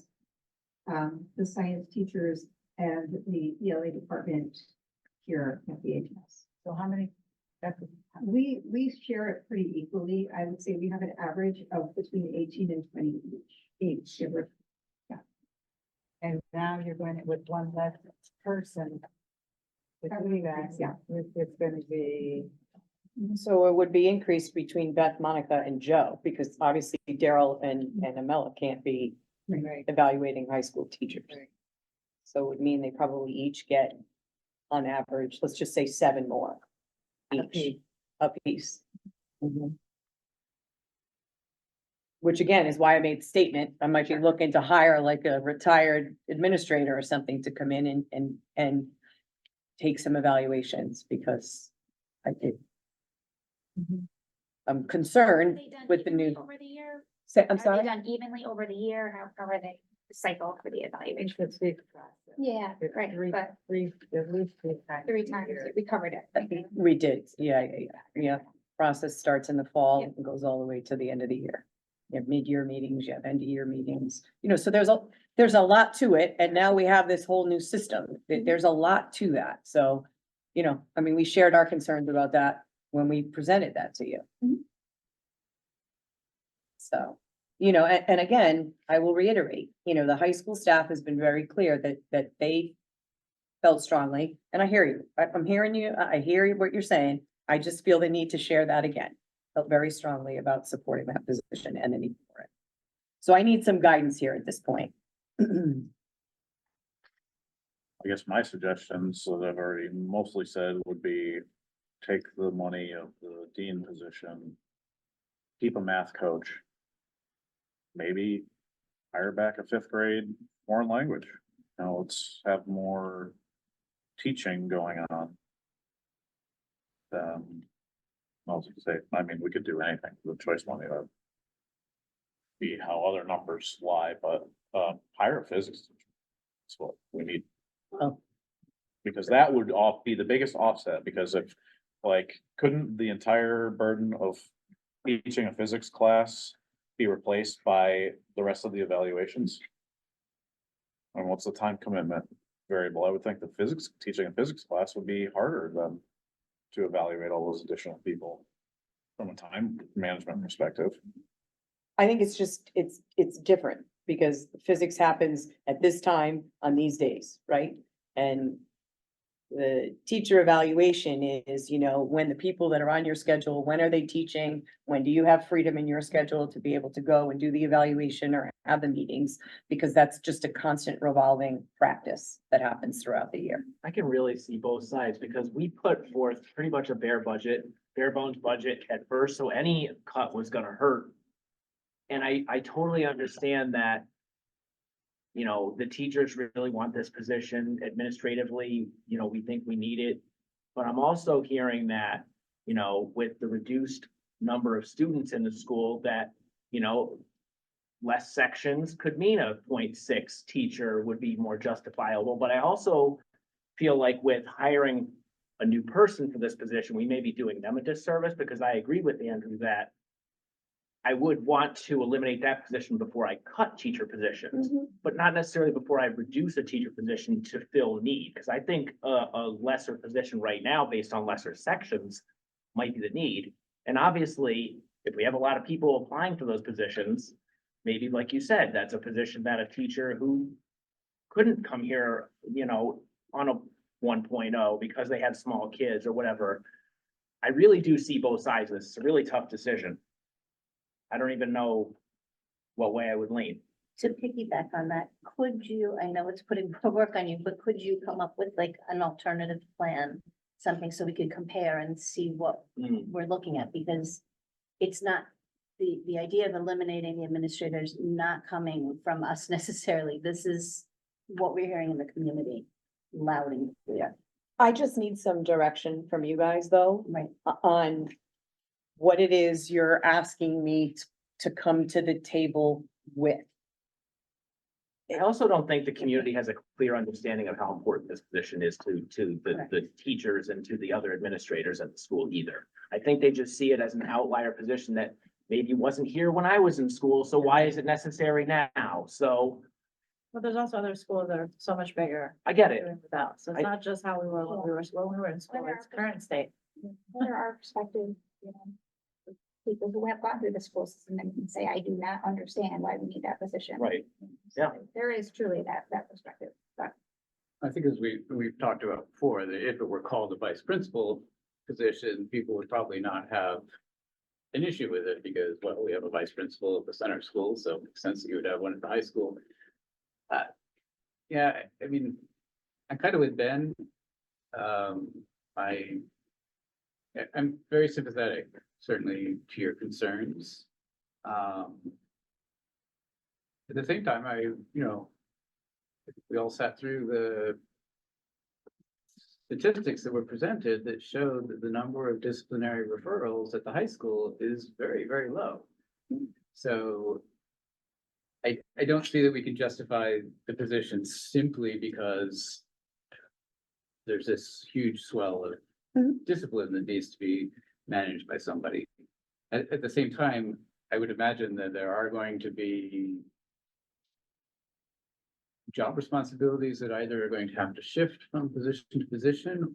And so as a board member, I would certainly I would want to have a full understanding of what the ramifications are going to be. What impact is it going to have on Principal Maselli if we're unable to find a solution for physics and he still has to teach physics and take on additional responsibilities from Ms. Johnson.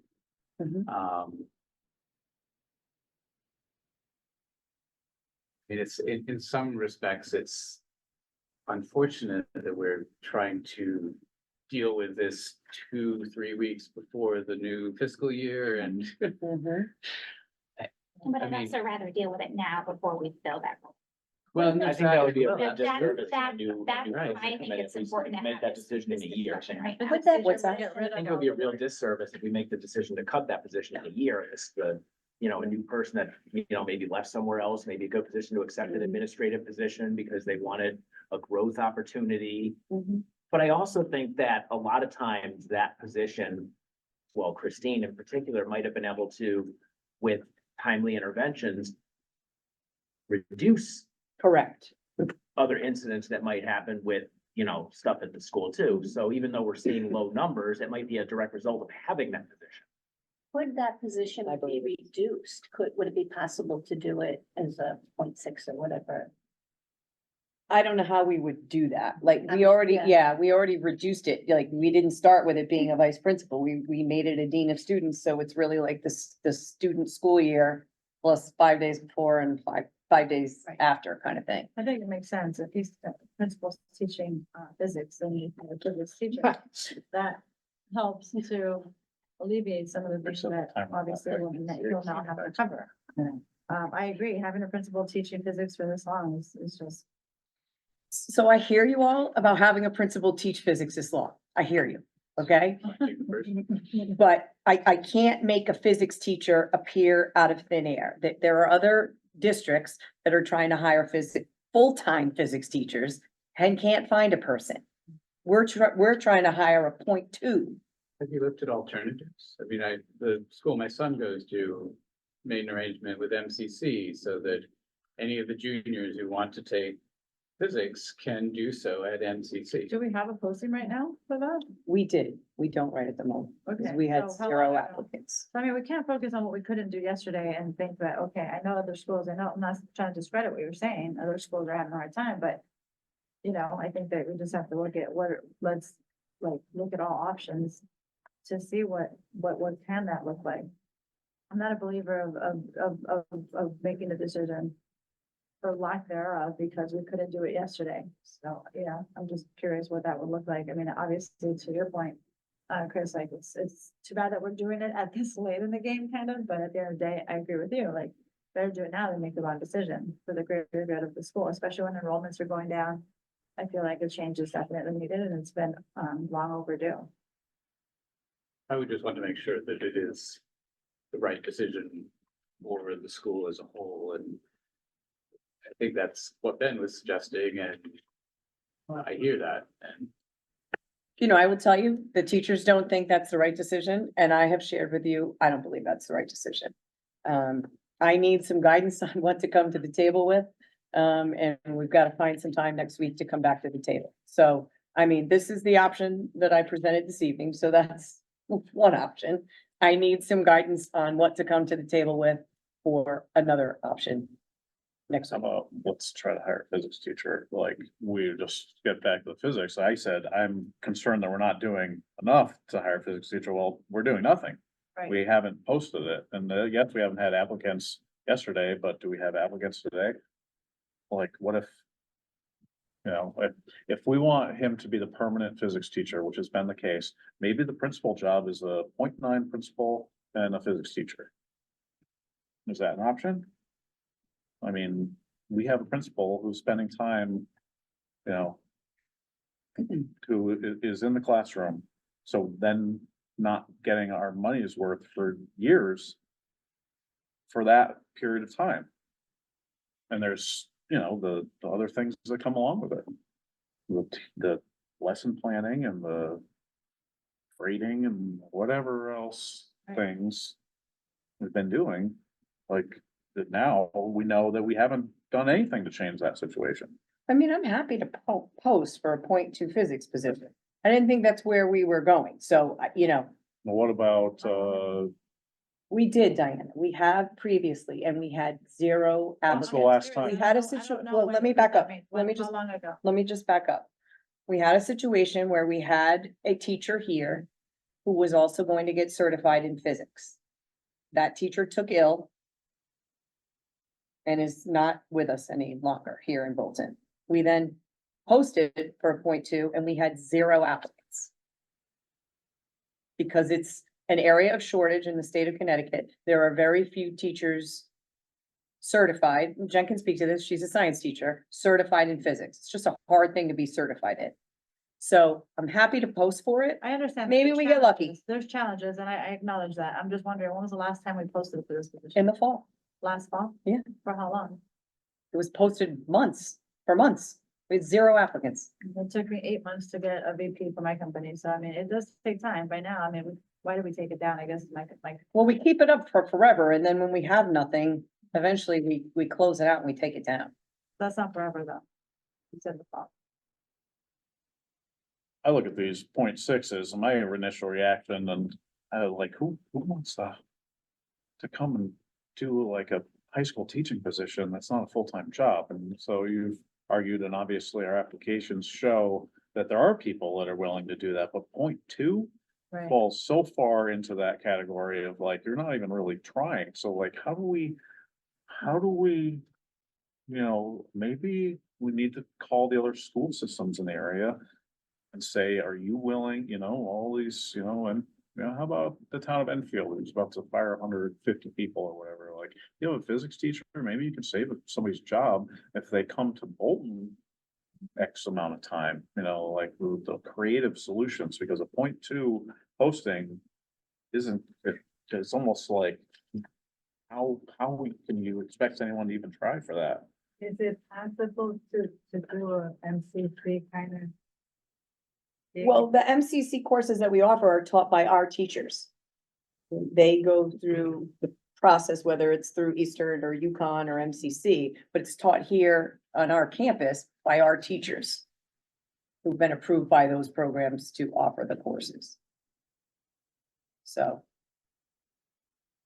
that's. The state is trying to change the certification process because it's such an issue. Mhm. And it's really, they categorize these teachers with such limited criteria for each certification. Correct. That, they're trying to change that. I think they're moving toward that. They are moving toward it. Yeah, We're not there yet. I have to say, I understand what everybody's saying. I don't hear from a lot of parents. I don't hear from parents at all, but I am concerned from some things that I, heard that I think not having that position of the, being a student is gonna be a hardship to the school. I do believe it's not gonna run as smoothly. But I think having, I know, given our circumstances, I can understand also wanting to, look at, and we'll know after a year if we don't have to hire someone and we don't have to worry about this person having to be fired, being a student, because we don't have to fill a position. And if it doesn't go well, I guess we'd have to revisit the team of students.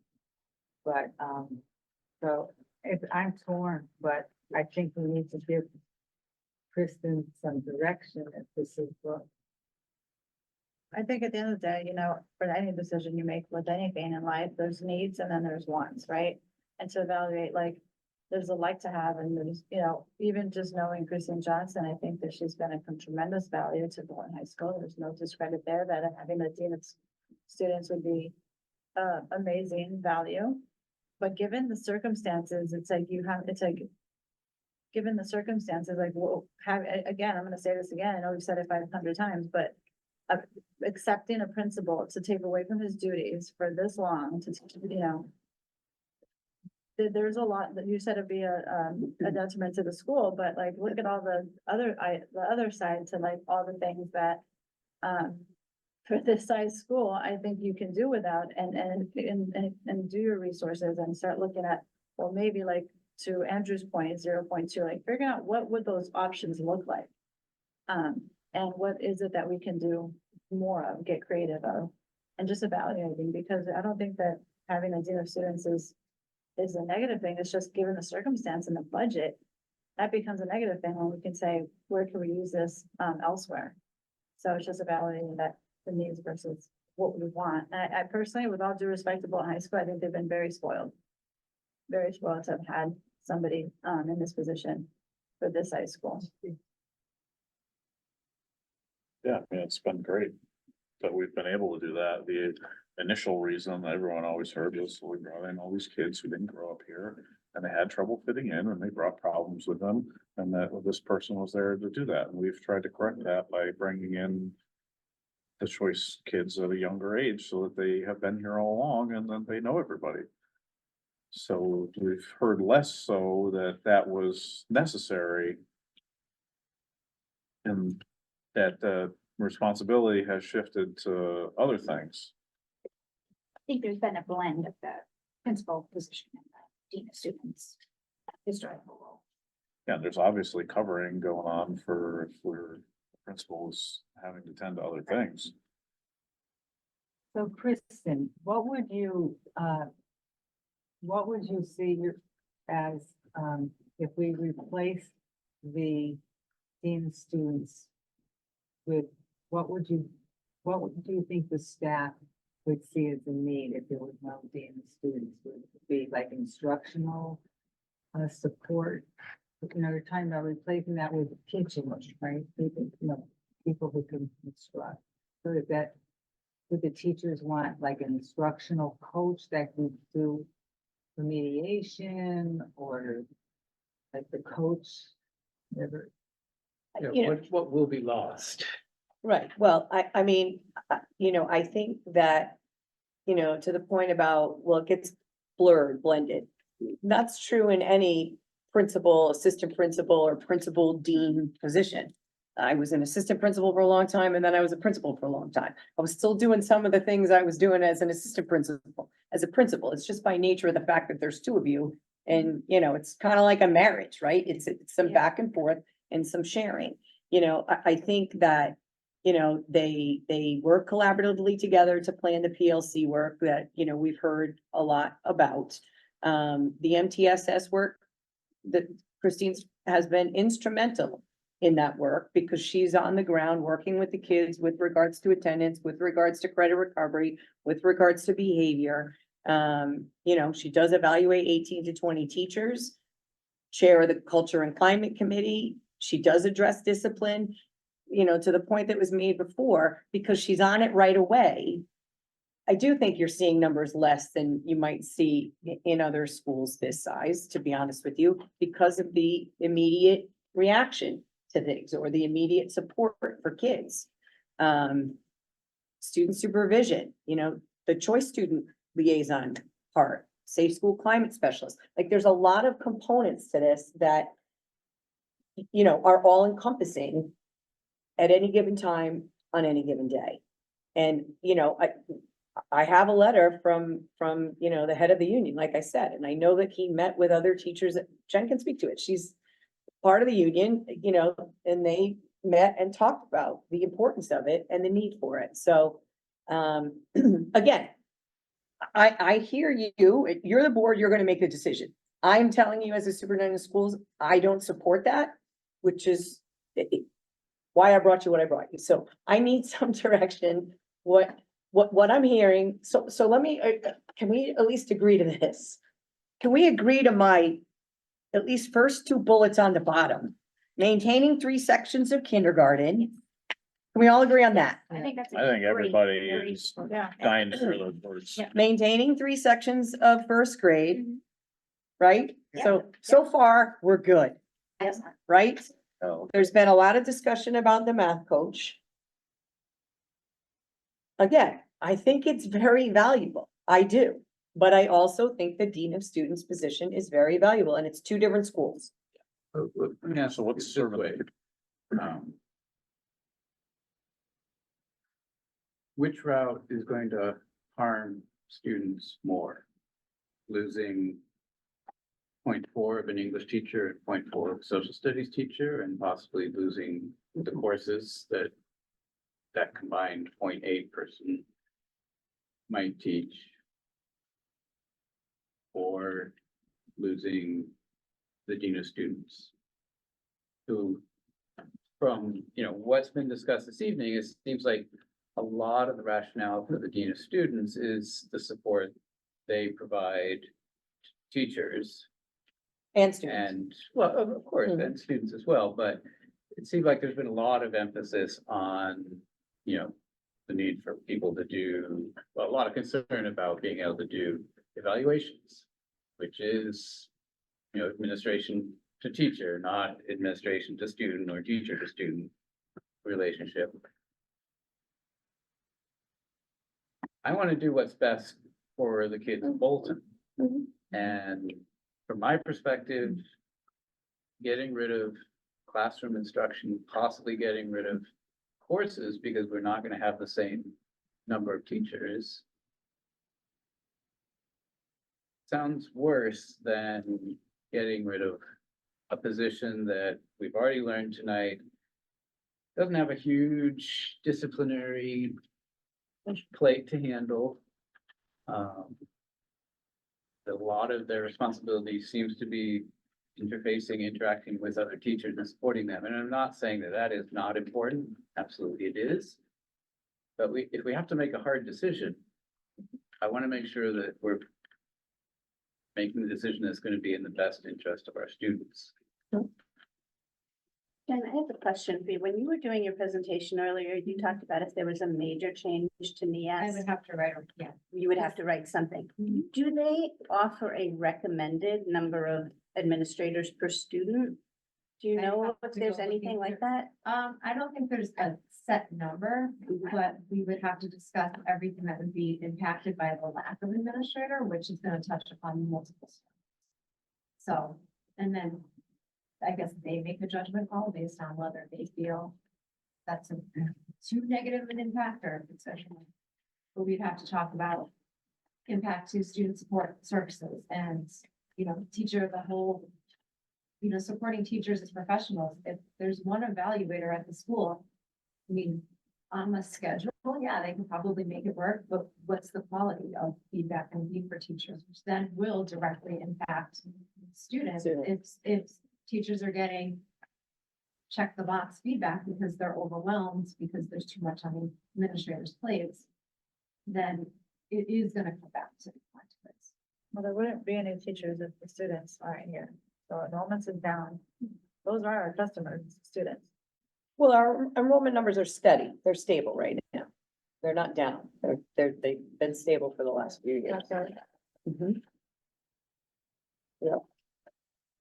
Again, you know, I took a very keen look at these positions with Joe and took a look at the number of students in a class, how many times that's offered.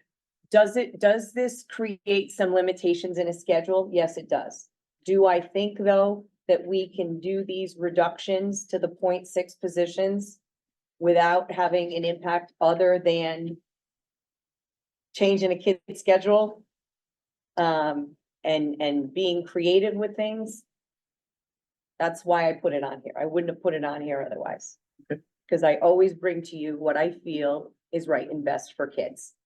And so, again, which is why this is a smaller number, because I bumped up the numbers for those other areas where we now have to fill positions, because I want to make sure that we can hire the very best person, not the cheapest person for those positions. So, And those are the best positions to make reductions to because they're vacant. it's twofold. It's because they're vacant. It's because of the number of students in various classes, right? And how we could collapse the schedule a little bit and make some combinations so that class sizes are a little larger. And by a little larger, I mean, maybe there's 18 kids in there, not 7 or 8. To me, that is a reasonable approach. And the other piece is, you know, the board, and rightfully so, did not want to be handing out pink slips, right, to people, right? But these changes that came about in May afforded an opportunity to look at this with a different critical eye than had been looked at it previously. And you look at English and social studies, which are positions from certification and supply perspective would be much easier to fill than the more physics and all these other things. Spanish, right, exactly. Yep. Yeah, so I guess we've heard third hand a couple of times that teachers are in support of the dean of students. Well, I guess if you say, well, would you like a dean of students or would you not like a dean of students? The obvious answer is we're gonna have a dean of students. So, but I also haven't. No, well, I think it came from them because we posted the position and then we didn't do anything with it. And we also have internal people who we've had to have conversations with to say, hey, stay tuned.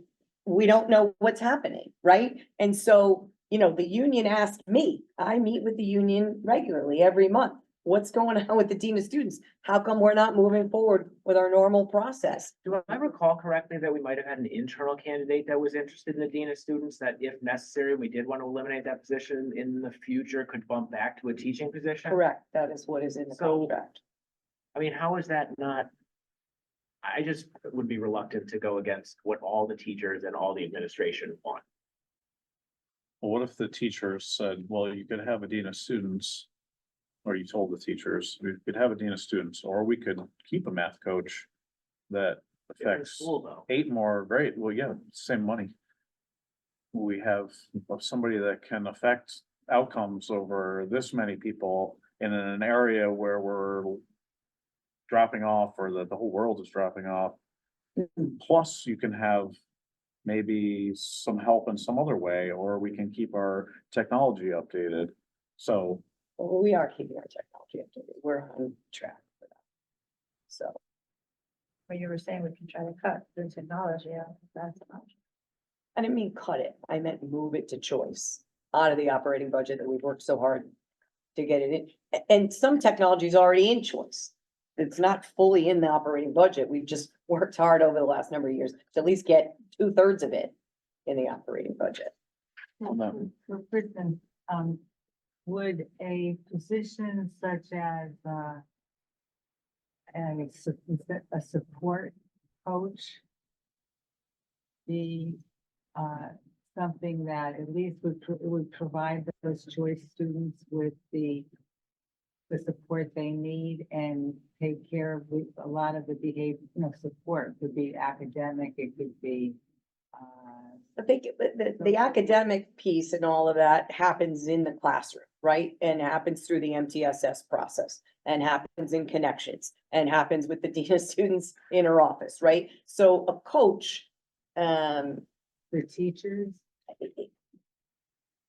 I think it's very different at the high school level, having an instructional coach at the high school where you're very,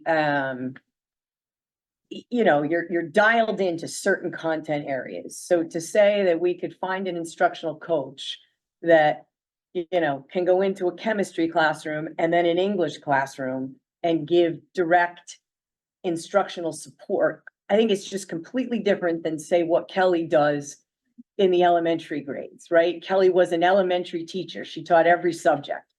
It's very different once you get up to high school level where it's super content specific. I hear you. I wish that that were, I know, outside the box, and I appreciate that. Idea of like, direct teaching support for kids instead of an administrator. That's not directly. Yeah, I hear you. It's just at the high school level. It's just, I know. it's so departmentalized. You had mentioned that you were looking at the possibility of hiring like a retired superintendent to help with, Or retired administrator. retired administrator to help with the evaluations. Would you look at something like that to also help with some of the other stuff that Christine did? So it's not necessarily a full-time position, but Consultative, maybe? yeah, like. Christine wants to come back in point one. So- You know, I'm just trying to. I know, and I've thought about that a lot in my head as I've listened to you all tonight. I don't see that as, because, you know, they're not here at 2:00, but We don't know if the behavior is gonna happen. or whatever the case may be, or there's a PLC meeting that happens at 2:00, but that person leaves at 1:00, then they're not in the PLC meeting and they're not part of that planning with the teachers for instructional improvement in the classroom. You know, Jen can speak to the PLCs that happen and the roles that both Joe and Christine play, you know, as part of that process. So I just don't know how in the confines of a day, Right, I know we have, with all the fluctuations that you know what I mean? right, in my district, we had some support people who did like 3 days a week. Yeah. And so they knew to plan PLCs or whatever around the days that they were there. And that's what they do. Unfortunately, the way our PLCs work, because we are, you know, a smaller district, right? At the high school level, the PLCs are teachers from various content areas. So it's when that group of people Has the time. has the available, free right, period yeah. in the master schedule, in a rotating block schedule. Right. That has bookends. So I'm not trying to be, No, I'm just giving you the it's- reality of the Right. situation. It's a hard situation, and I think what I'm still struggling with is saying to the community that, oh, we're gonna reduce teaching positions, but we are keeping this administrator that most of you don't understand the position Mhm. or comprehend why it's necessary. I just feel there's always you know, maybe it's a valid excuse, it's just what you just mentioned about schedules, I mean, I don't know, I don't really feel like that's a real, I mean, we can work around it. It's no different, like what works for you, then you make it work. You make it work. If you have somebody that comes in twice a week, it's better than nothing. And then hopefully we get some traction on the position for a chemistry teacher that, our principal doesn't have to be doing that. So that coupled with bringing up his time, this can work. It's just what perspective are you looking at it from? Yeah, and then the enrollment thing is a part of the conversation that the general populace sort of brings in when they're talking about, you know, cuts that, you know, the world thinks that we should make, be they informed or uninformed. But the enrollment is informed, and you said it's steady, and it does look like it's steady. But 5 years ago, we had 277 people at the high school, and this year we have 213.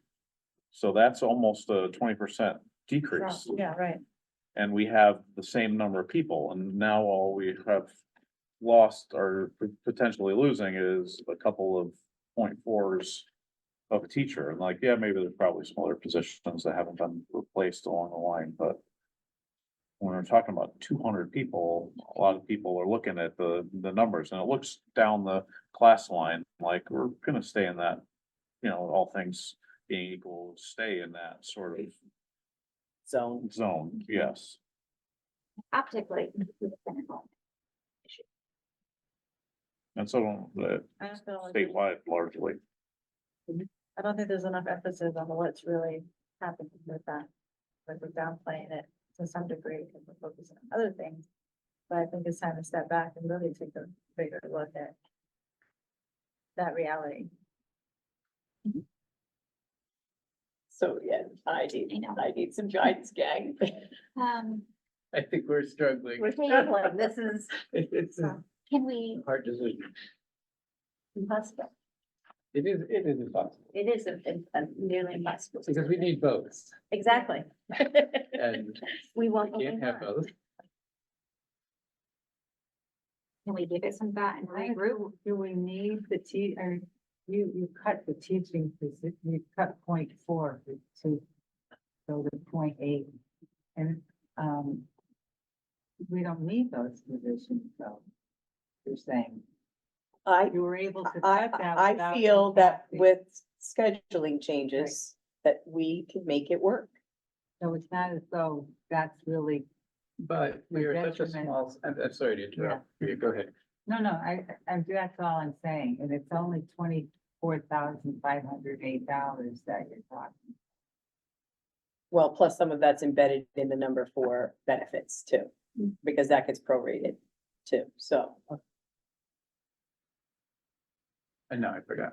That we're responsible. Small school always related to So is it? how the I point had a six clear is. thought in my head. You want- All right. Yeah, What you want- What That you're would be like- saying that this is our budget, so this is the money we have to work with. Yeah. Right? So what are you saying you want for that position? What is your vision for, is it another person that's instructional here? Is it to keep those, English positions, a full position, and you know, what is it that would be the replacement? Could we post, I know it sounds outlandish because we don't need it, but could we post for a 1 FTE science teacher with a physics certification? That's an attractive salary. We can't, because we don't need that. We've hired the biology teacher. Yeah. We've hired our current biology teacher. Yeah. Has moved to chemistry. There's no other science need. There's At no all. other, there is no, we've got it covered, Okay. with the staff that we have, so. And again, we thought I thought I had a fix to it, right? Because we had a teacher who was gonna get the physics, gonna take the test and get certified, duly certified in physics. And unfortunately, that teacher got very ill, came back and we got very ill again and could not stay with us. Then, do you like to talk to your wife to see if she would like to get certified? She has 2 certifications, not Not physics, that but it's- Yeah, I guess I don't have a clear vision that is maybe other than the various suggestions that I've offered. But I felt like because I've heard of this so many times and continued recently, especially with the position being open, that we should have a board-wide discussion about whether or not we want to. And I think that maybe even if we weren't ready this year, then the hammer will fall one year and the clear choice will be the dean of students. So we've made it this far, so maybe I'm wrong, but my interest in the long term is to keep the high school open. So at the numbers that we have or are projected to have, because we, Ben will tell you, what was your graduating class, 50 or whatever? I mean, there were the same 52 maybe. then, so. That was huge. So we have, this is not a historically low number. I think From Scott was whatever. shared, he was 44 or 48. Yeah, But it I was, was I also here before remember we had something like Columbia that. students. I was also here Yeah. when we didn't have any students in my class from Hartford whatsoever. Mhm. Literally no minorities in my class. It was just Bolton residents and that. So, you know, being that there is turnover in this position, it now seems like a sensible time. So that's sort of the rounding up of my thoughts is I want to see the high school stay open. We do need to streamline it in order for that to happen a little bit based on the numbers that we have. We do need the principal to not be teaching in the long term. It's already been years and years and years that this has happened. And I wonder if, while we have the money today, because most of these things, like, we just have, most of our reduction is just people that we hired were already cheaper. And you even suggested that maybe we could have a math coach still based on other hires. I just don't know. Well, nobody knows, and it's impossible to project, you know, you never can tell. But I would like to see students staying in Bolton from start to finish. And in order to do that, we need to try and keep things manageable. So if we have this money today, and maybe we keep the budget reductions in the near years reasonable enough that people can continue to come out and support things, and that we have the math coach for 2 or 3 years, hopefully it gets everything back up and everybody's doing great, and we have 3 sections of the younger grades, so everybody learned math great those years, then all of a sudden the budget axe falls and we say, okay, well, we can't have that anymore, but we haven't affected anything else. Because the coaches were always sort of a bonus anyway. The needed bonus. So we would just be replacing, I'm still trying to get at the vision of this. So we would be replacing a dean of students with another service provider for kids. Yeah, Because so. we have that At a position. different school, What? at a different school. What do you mean? Well, my suggestion was maybe a math coach and a social worker. So the social worker takes, part of the argument for the dean of students position is that the kids are messed up and they need to help manage the kids. Right. Right? They I mean, can't this is what I've discipline them, heard. but they can coach Had them, this they can counsel conversation. them. But we can have a math coach that is half of the overall cost of the dean of students, so then both schools can get something, because this So eliminates a math coach, even though it's not part of our direct reduction. This plan takes care of a need that nobody argues against, but we do lose that coach. Right. And even to Susan's point, you can get somebody, sorry, that like constant consultant that comes 2 or 3 times a week. That's a huge lift. Sorry. I was gonna say, for purposes of tonight though, keep a position with a reduced salary in choice. It's not dean of students, something else we will figure out. Right. And then you have the budget reductions on the expenditure side to make the budget work.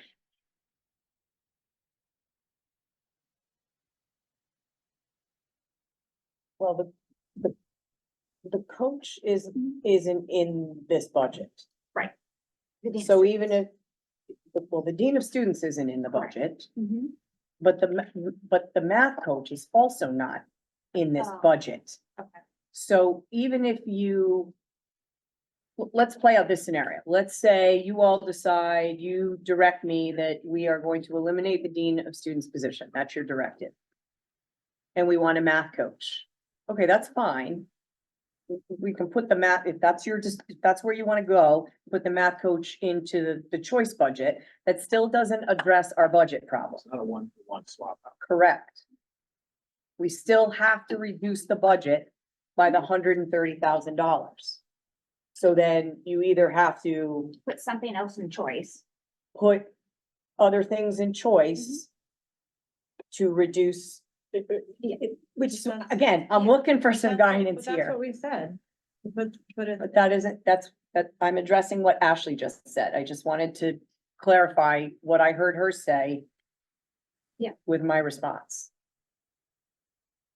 But so we need to determine what that is that we would take and put into. I need you to give me some guidance so I can I gotta work with Casal. I need to. And so guidance, you mean line items, like, I need you to give me some direction, like, Kristen, we want to see a proposal that eliminates the dean of students Okay, I see what you're saying. and preserves the math coach Mhm. and gets us to the reduction that we still need to get to. Mhm. And doesn't reduce these two positions. Like, I need some kind of, and maybe I can bring that back to you and maybe I can't. You know, maybe all those things aren't possible. I don't know yet.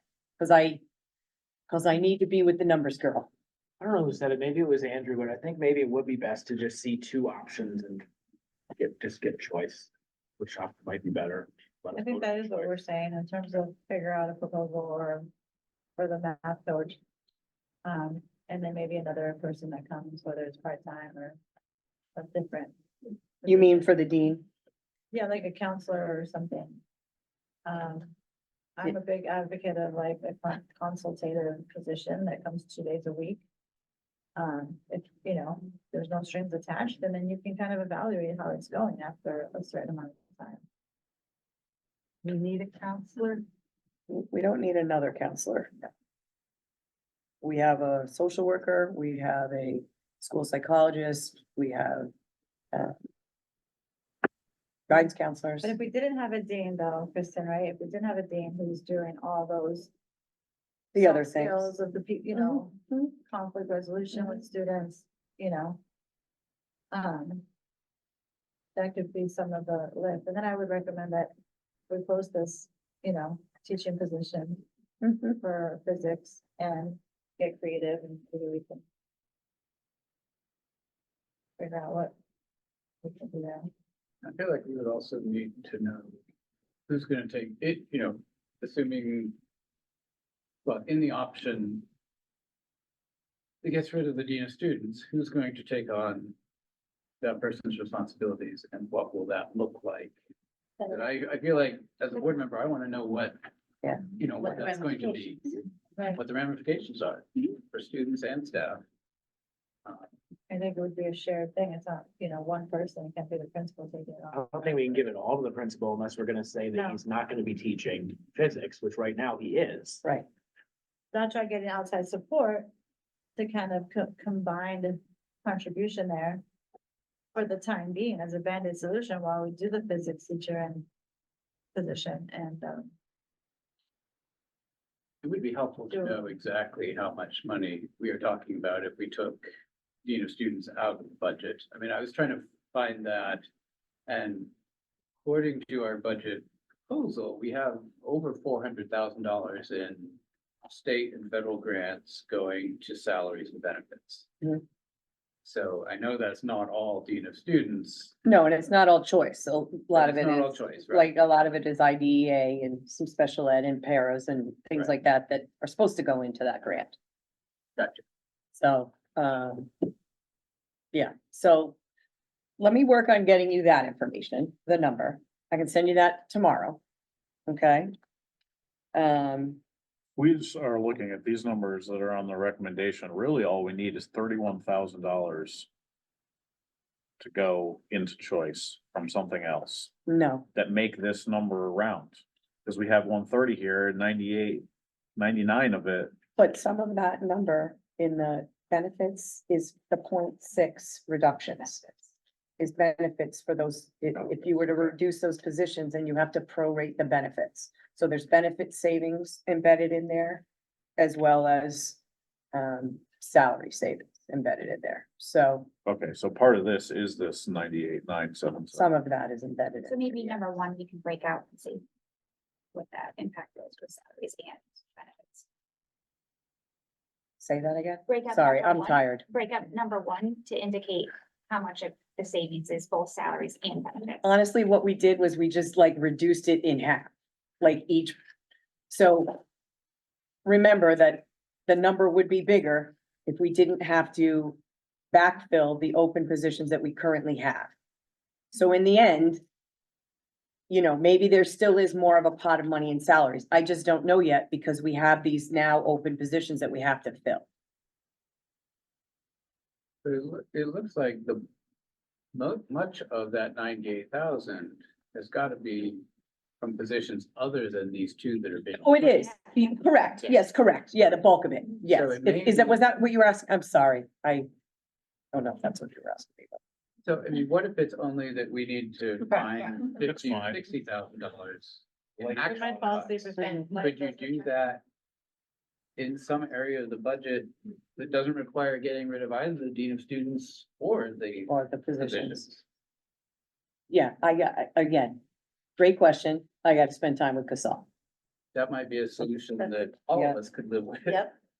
Like the sound of that. Hopefully there's something there. I was suggesting that since much of this 98,000 benefits is already realized savings, so the amount that we actually have to cut may only be $40,000 or $50,000 in. Yeah. Maybe we can find cuts other than. So I'm taking notes and then I want to read it back. So I'm sure that I got this right. Okay, give me one sec, okay?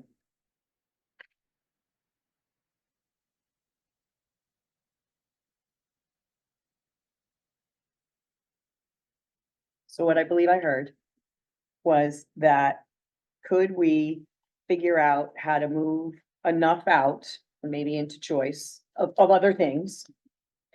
Leave the English and the social studies positions at 1.0. And leave the dean position as is in choice. And figure out maybe what other things, other than positions, we could take out and put into choice. Did I hear that correctly? Is everybody okay with that? We forgot about the first option of a proposal, having the math coach. I have that already. Sorry, I didn't say that, but I have, A second. yeah.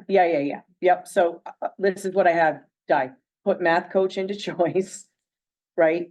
Post a 0.2 physics, ramifications, loss of dean of amount of dean of students.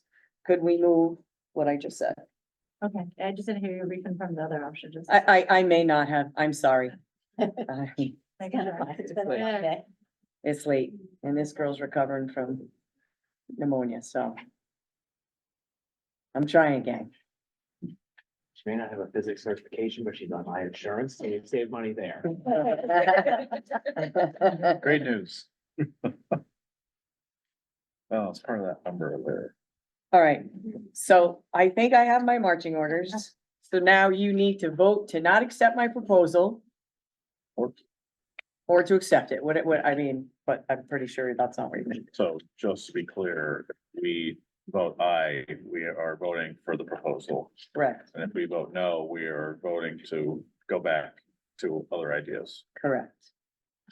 Do we have anything else to discuss about this more right now? All those in favor of the motion to accept the recommendations, please say aye. All those opposed, say nay. Nay. Anyone abstaining? Okay, All right. Well, lunch prices. well, before we do that, we need a meeting. So could we meet next Friday? I mean, I need some time. You gotta give me, yeah, I need a little time here. Could we meet next Friday at noon on Zoom? I can. I can do that. The June 21st. Oh, I can't. You can't? I can't. Sure you can. Huh? June 21st noon? Available when everyone else. Yes. You can? He can. Oh, sorry, yes, I can too. Oh, that was easy. Sue, Yes, I'm good. Ben, I'm pulling up my Outlook now. I'm good. Rhea, Oh, Ash, I think, that's the 21st. 21st. Okay, Friday. What time? 12? Noon. Killing me. I have a staff I'll be- appreciation picnic at that time. If you're gonna keep, you're gonna take. Well, me out with can your- we do it earlier? I mean, I was Cool. doing it just because that's, I people can work get out. I lunchtime. don't know if I wanna miss an awesome lunch, How about, but. I mean, can you all do 10 AM then? Can you do 10 AM? No? Take a video. I could do noon. I could do noon. We'll bring you a picnic maybe. Make yourself a plate and then take a video off. Yes. I'm sorry. Time is with us and Is that what we're doing? 12? Yeah, 12, okay? All right, I will send you all a Zoom invite tomorrow for that. All right. This is the hardest meeting I've ever. Yeah, well, so we get paid the big bucks for here, so. Signed up for. Cut my budget. All right. Let me, yeah. Can we go on to new business? We volunteer our time to do this. New business. I'm moving on. Lunch prices. I just want to remind the board that you raise lunch prices, breakfast prices by 25 cents at BCS and, at BHS, and 25 cents for lunch prices at BCS and 40 cents for the high school for lunch prices back in 2022. Due to pandemic child nutrition funding, we did not raise prices for the last 2 years. However, that funding is now completely ended. We continue to be a self-sustaining program, but it's important to note we were approaching it not being so just prior to the pandemic, for those board members who were here at that point. The USDA paid lunch equity tool average target price for SY 24-25 is $3.85 for lunch. Basically, we're at their direction for pricing, and if we do not show that we are using the tool and increasing our prices to get closer to the PLE target price, the state can order us to raise our prices, or we will not receive USDA funding. Further, if we were to lose the funding, it would mean that we would need to raise the prices of lunches to at least $6.50. Or we could keep our prices the same and the BOE would have to make up the difference, and this is not a budgeted item. And lastly, just a reminder, we will continue to use the same process for applying for free and reduced lunch meals. So at this point, with all the additional federal monies now gone for child nutrition programs in schools, the rising cost of goods, and required increase to minimum wage, the recommendation is to raise breakfast and lunch prices by 25 cents at each school. So breakfast at BCS to $2.25 and at BHS to $2.50, and lunch at BCS to $3.50 and at BHS to $3.75. $1. I know, I remember when milk was 5 cents. I was just gonna say Just, something. just, I think it's some old man. I'm old. Make. I make a motion that we accept that. You read it. Thank you. Thank you. Any questions or comments about this? Sue and Priya. I just say that we haven't raised prices in 2 years, which is pretty good for the inflation that's been going on. 25 cents each is pretty reasonable to keep our one self-sustaining. Any other questions or comments? All those in favor of the motion, please say aye. Aye. Opposed, abstaining. Resignations. We have received resignations from our BCBA, Sophie Meyer, our Spanish teacher, Kelly Reyes, math teacher, Rob Jordan, and band teacher, Tyler Langworthy. And I want to thank them for their service to the Bolton Public Schools and wish them well.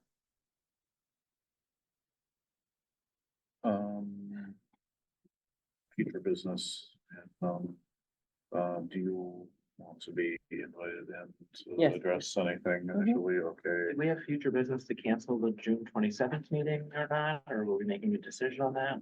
I think like we should wait till next Friday, Fair. if that's okay. Well, next Friday. Make that decision. Yes, it will be a So, special meeting. make So sure whatever's that on the that- agenda. Yeah, on the agenda. Yeah, good call. Thanks. Can you make a note of that? Make sure I have that. All right, now we You can guys, go. motion to go into night. executive session and to invite the superintendent to discuss the superintendent's evaluation contract. Can we get a snack in executive session? I haven't been home for dinner. Oh, Getting sorry, it's not on the budget. We'll have to put it in check hungry. box. No. Do we have a, Did we have a motion to go into executive session? Into- thank you, yes. Maria. Second, anybody? A second. Diana did. All those in favor, Okay. please say aye. Let's go, guys.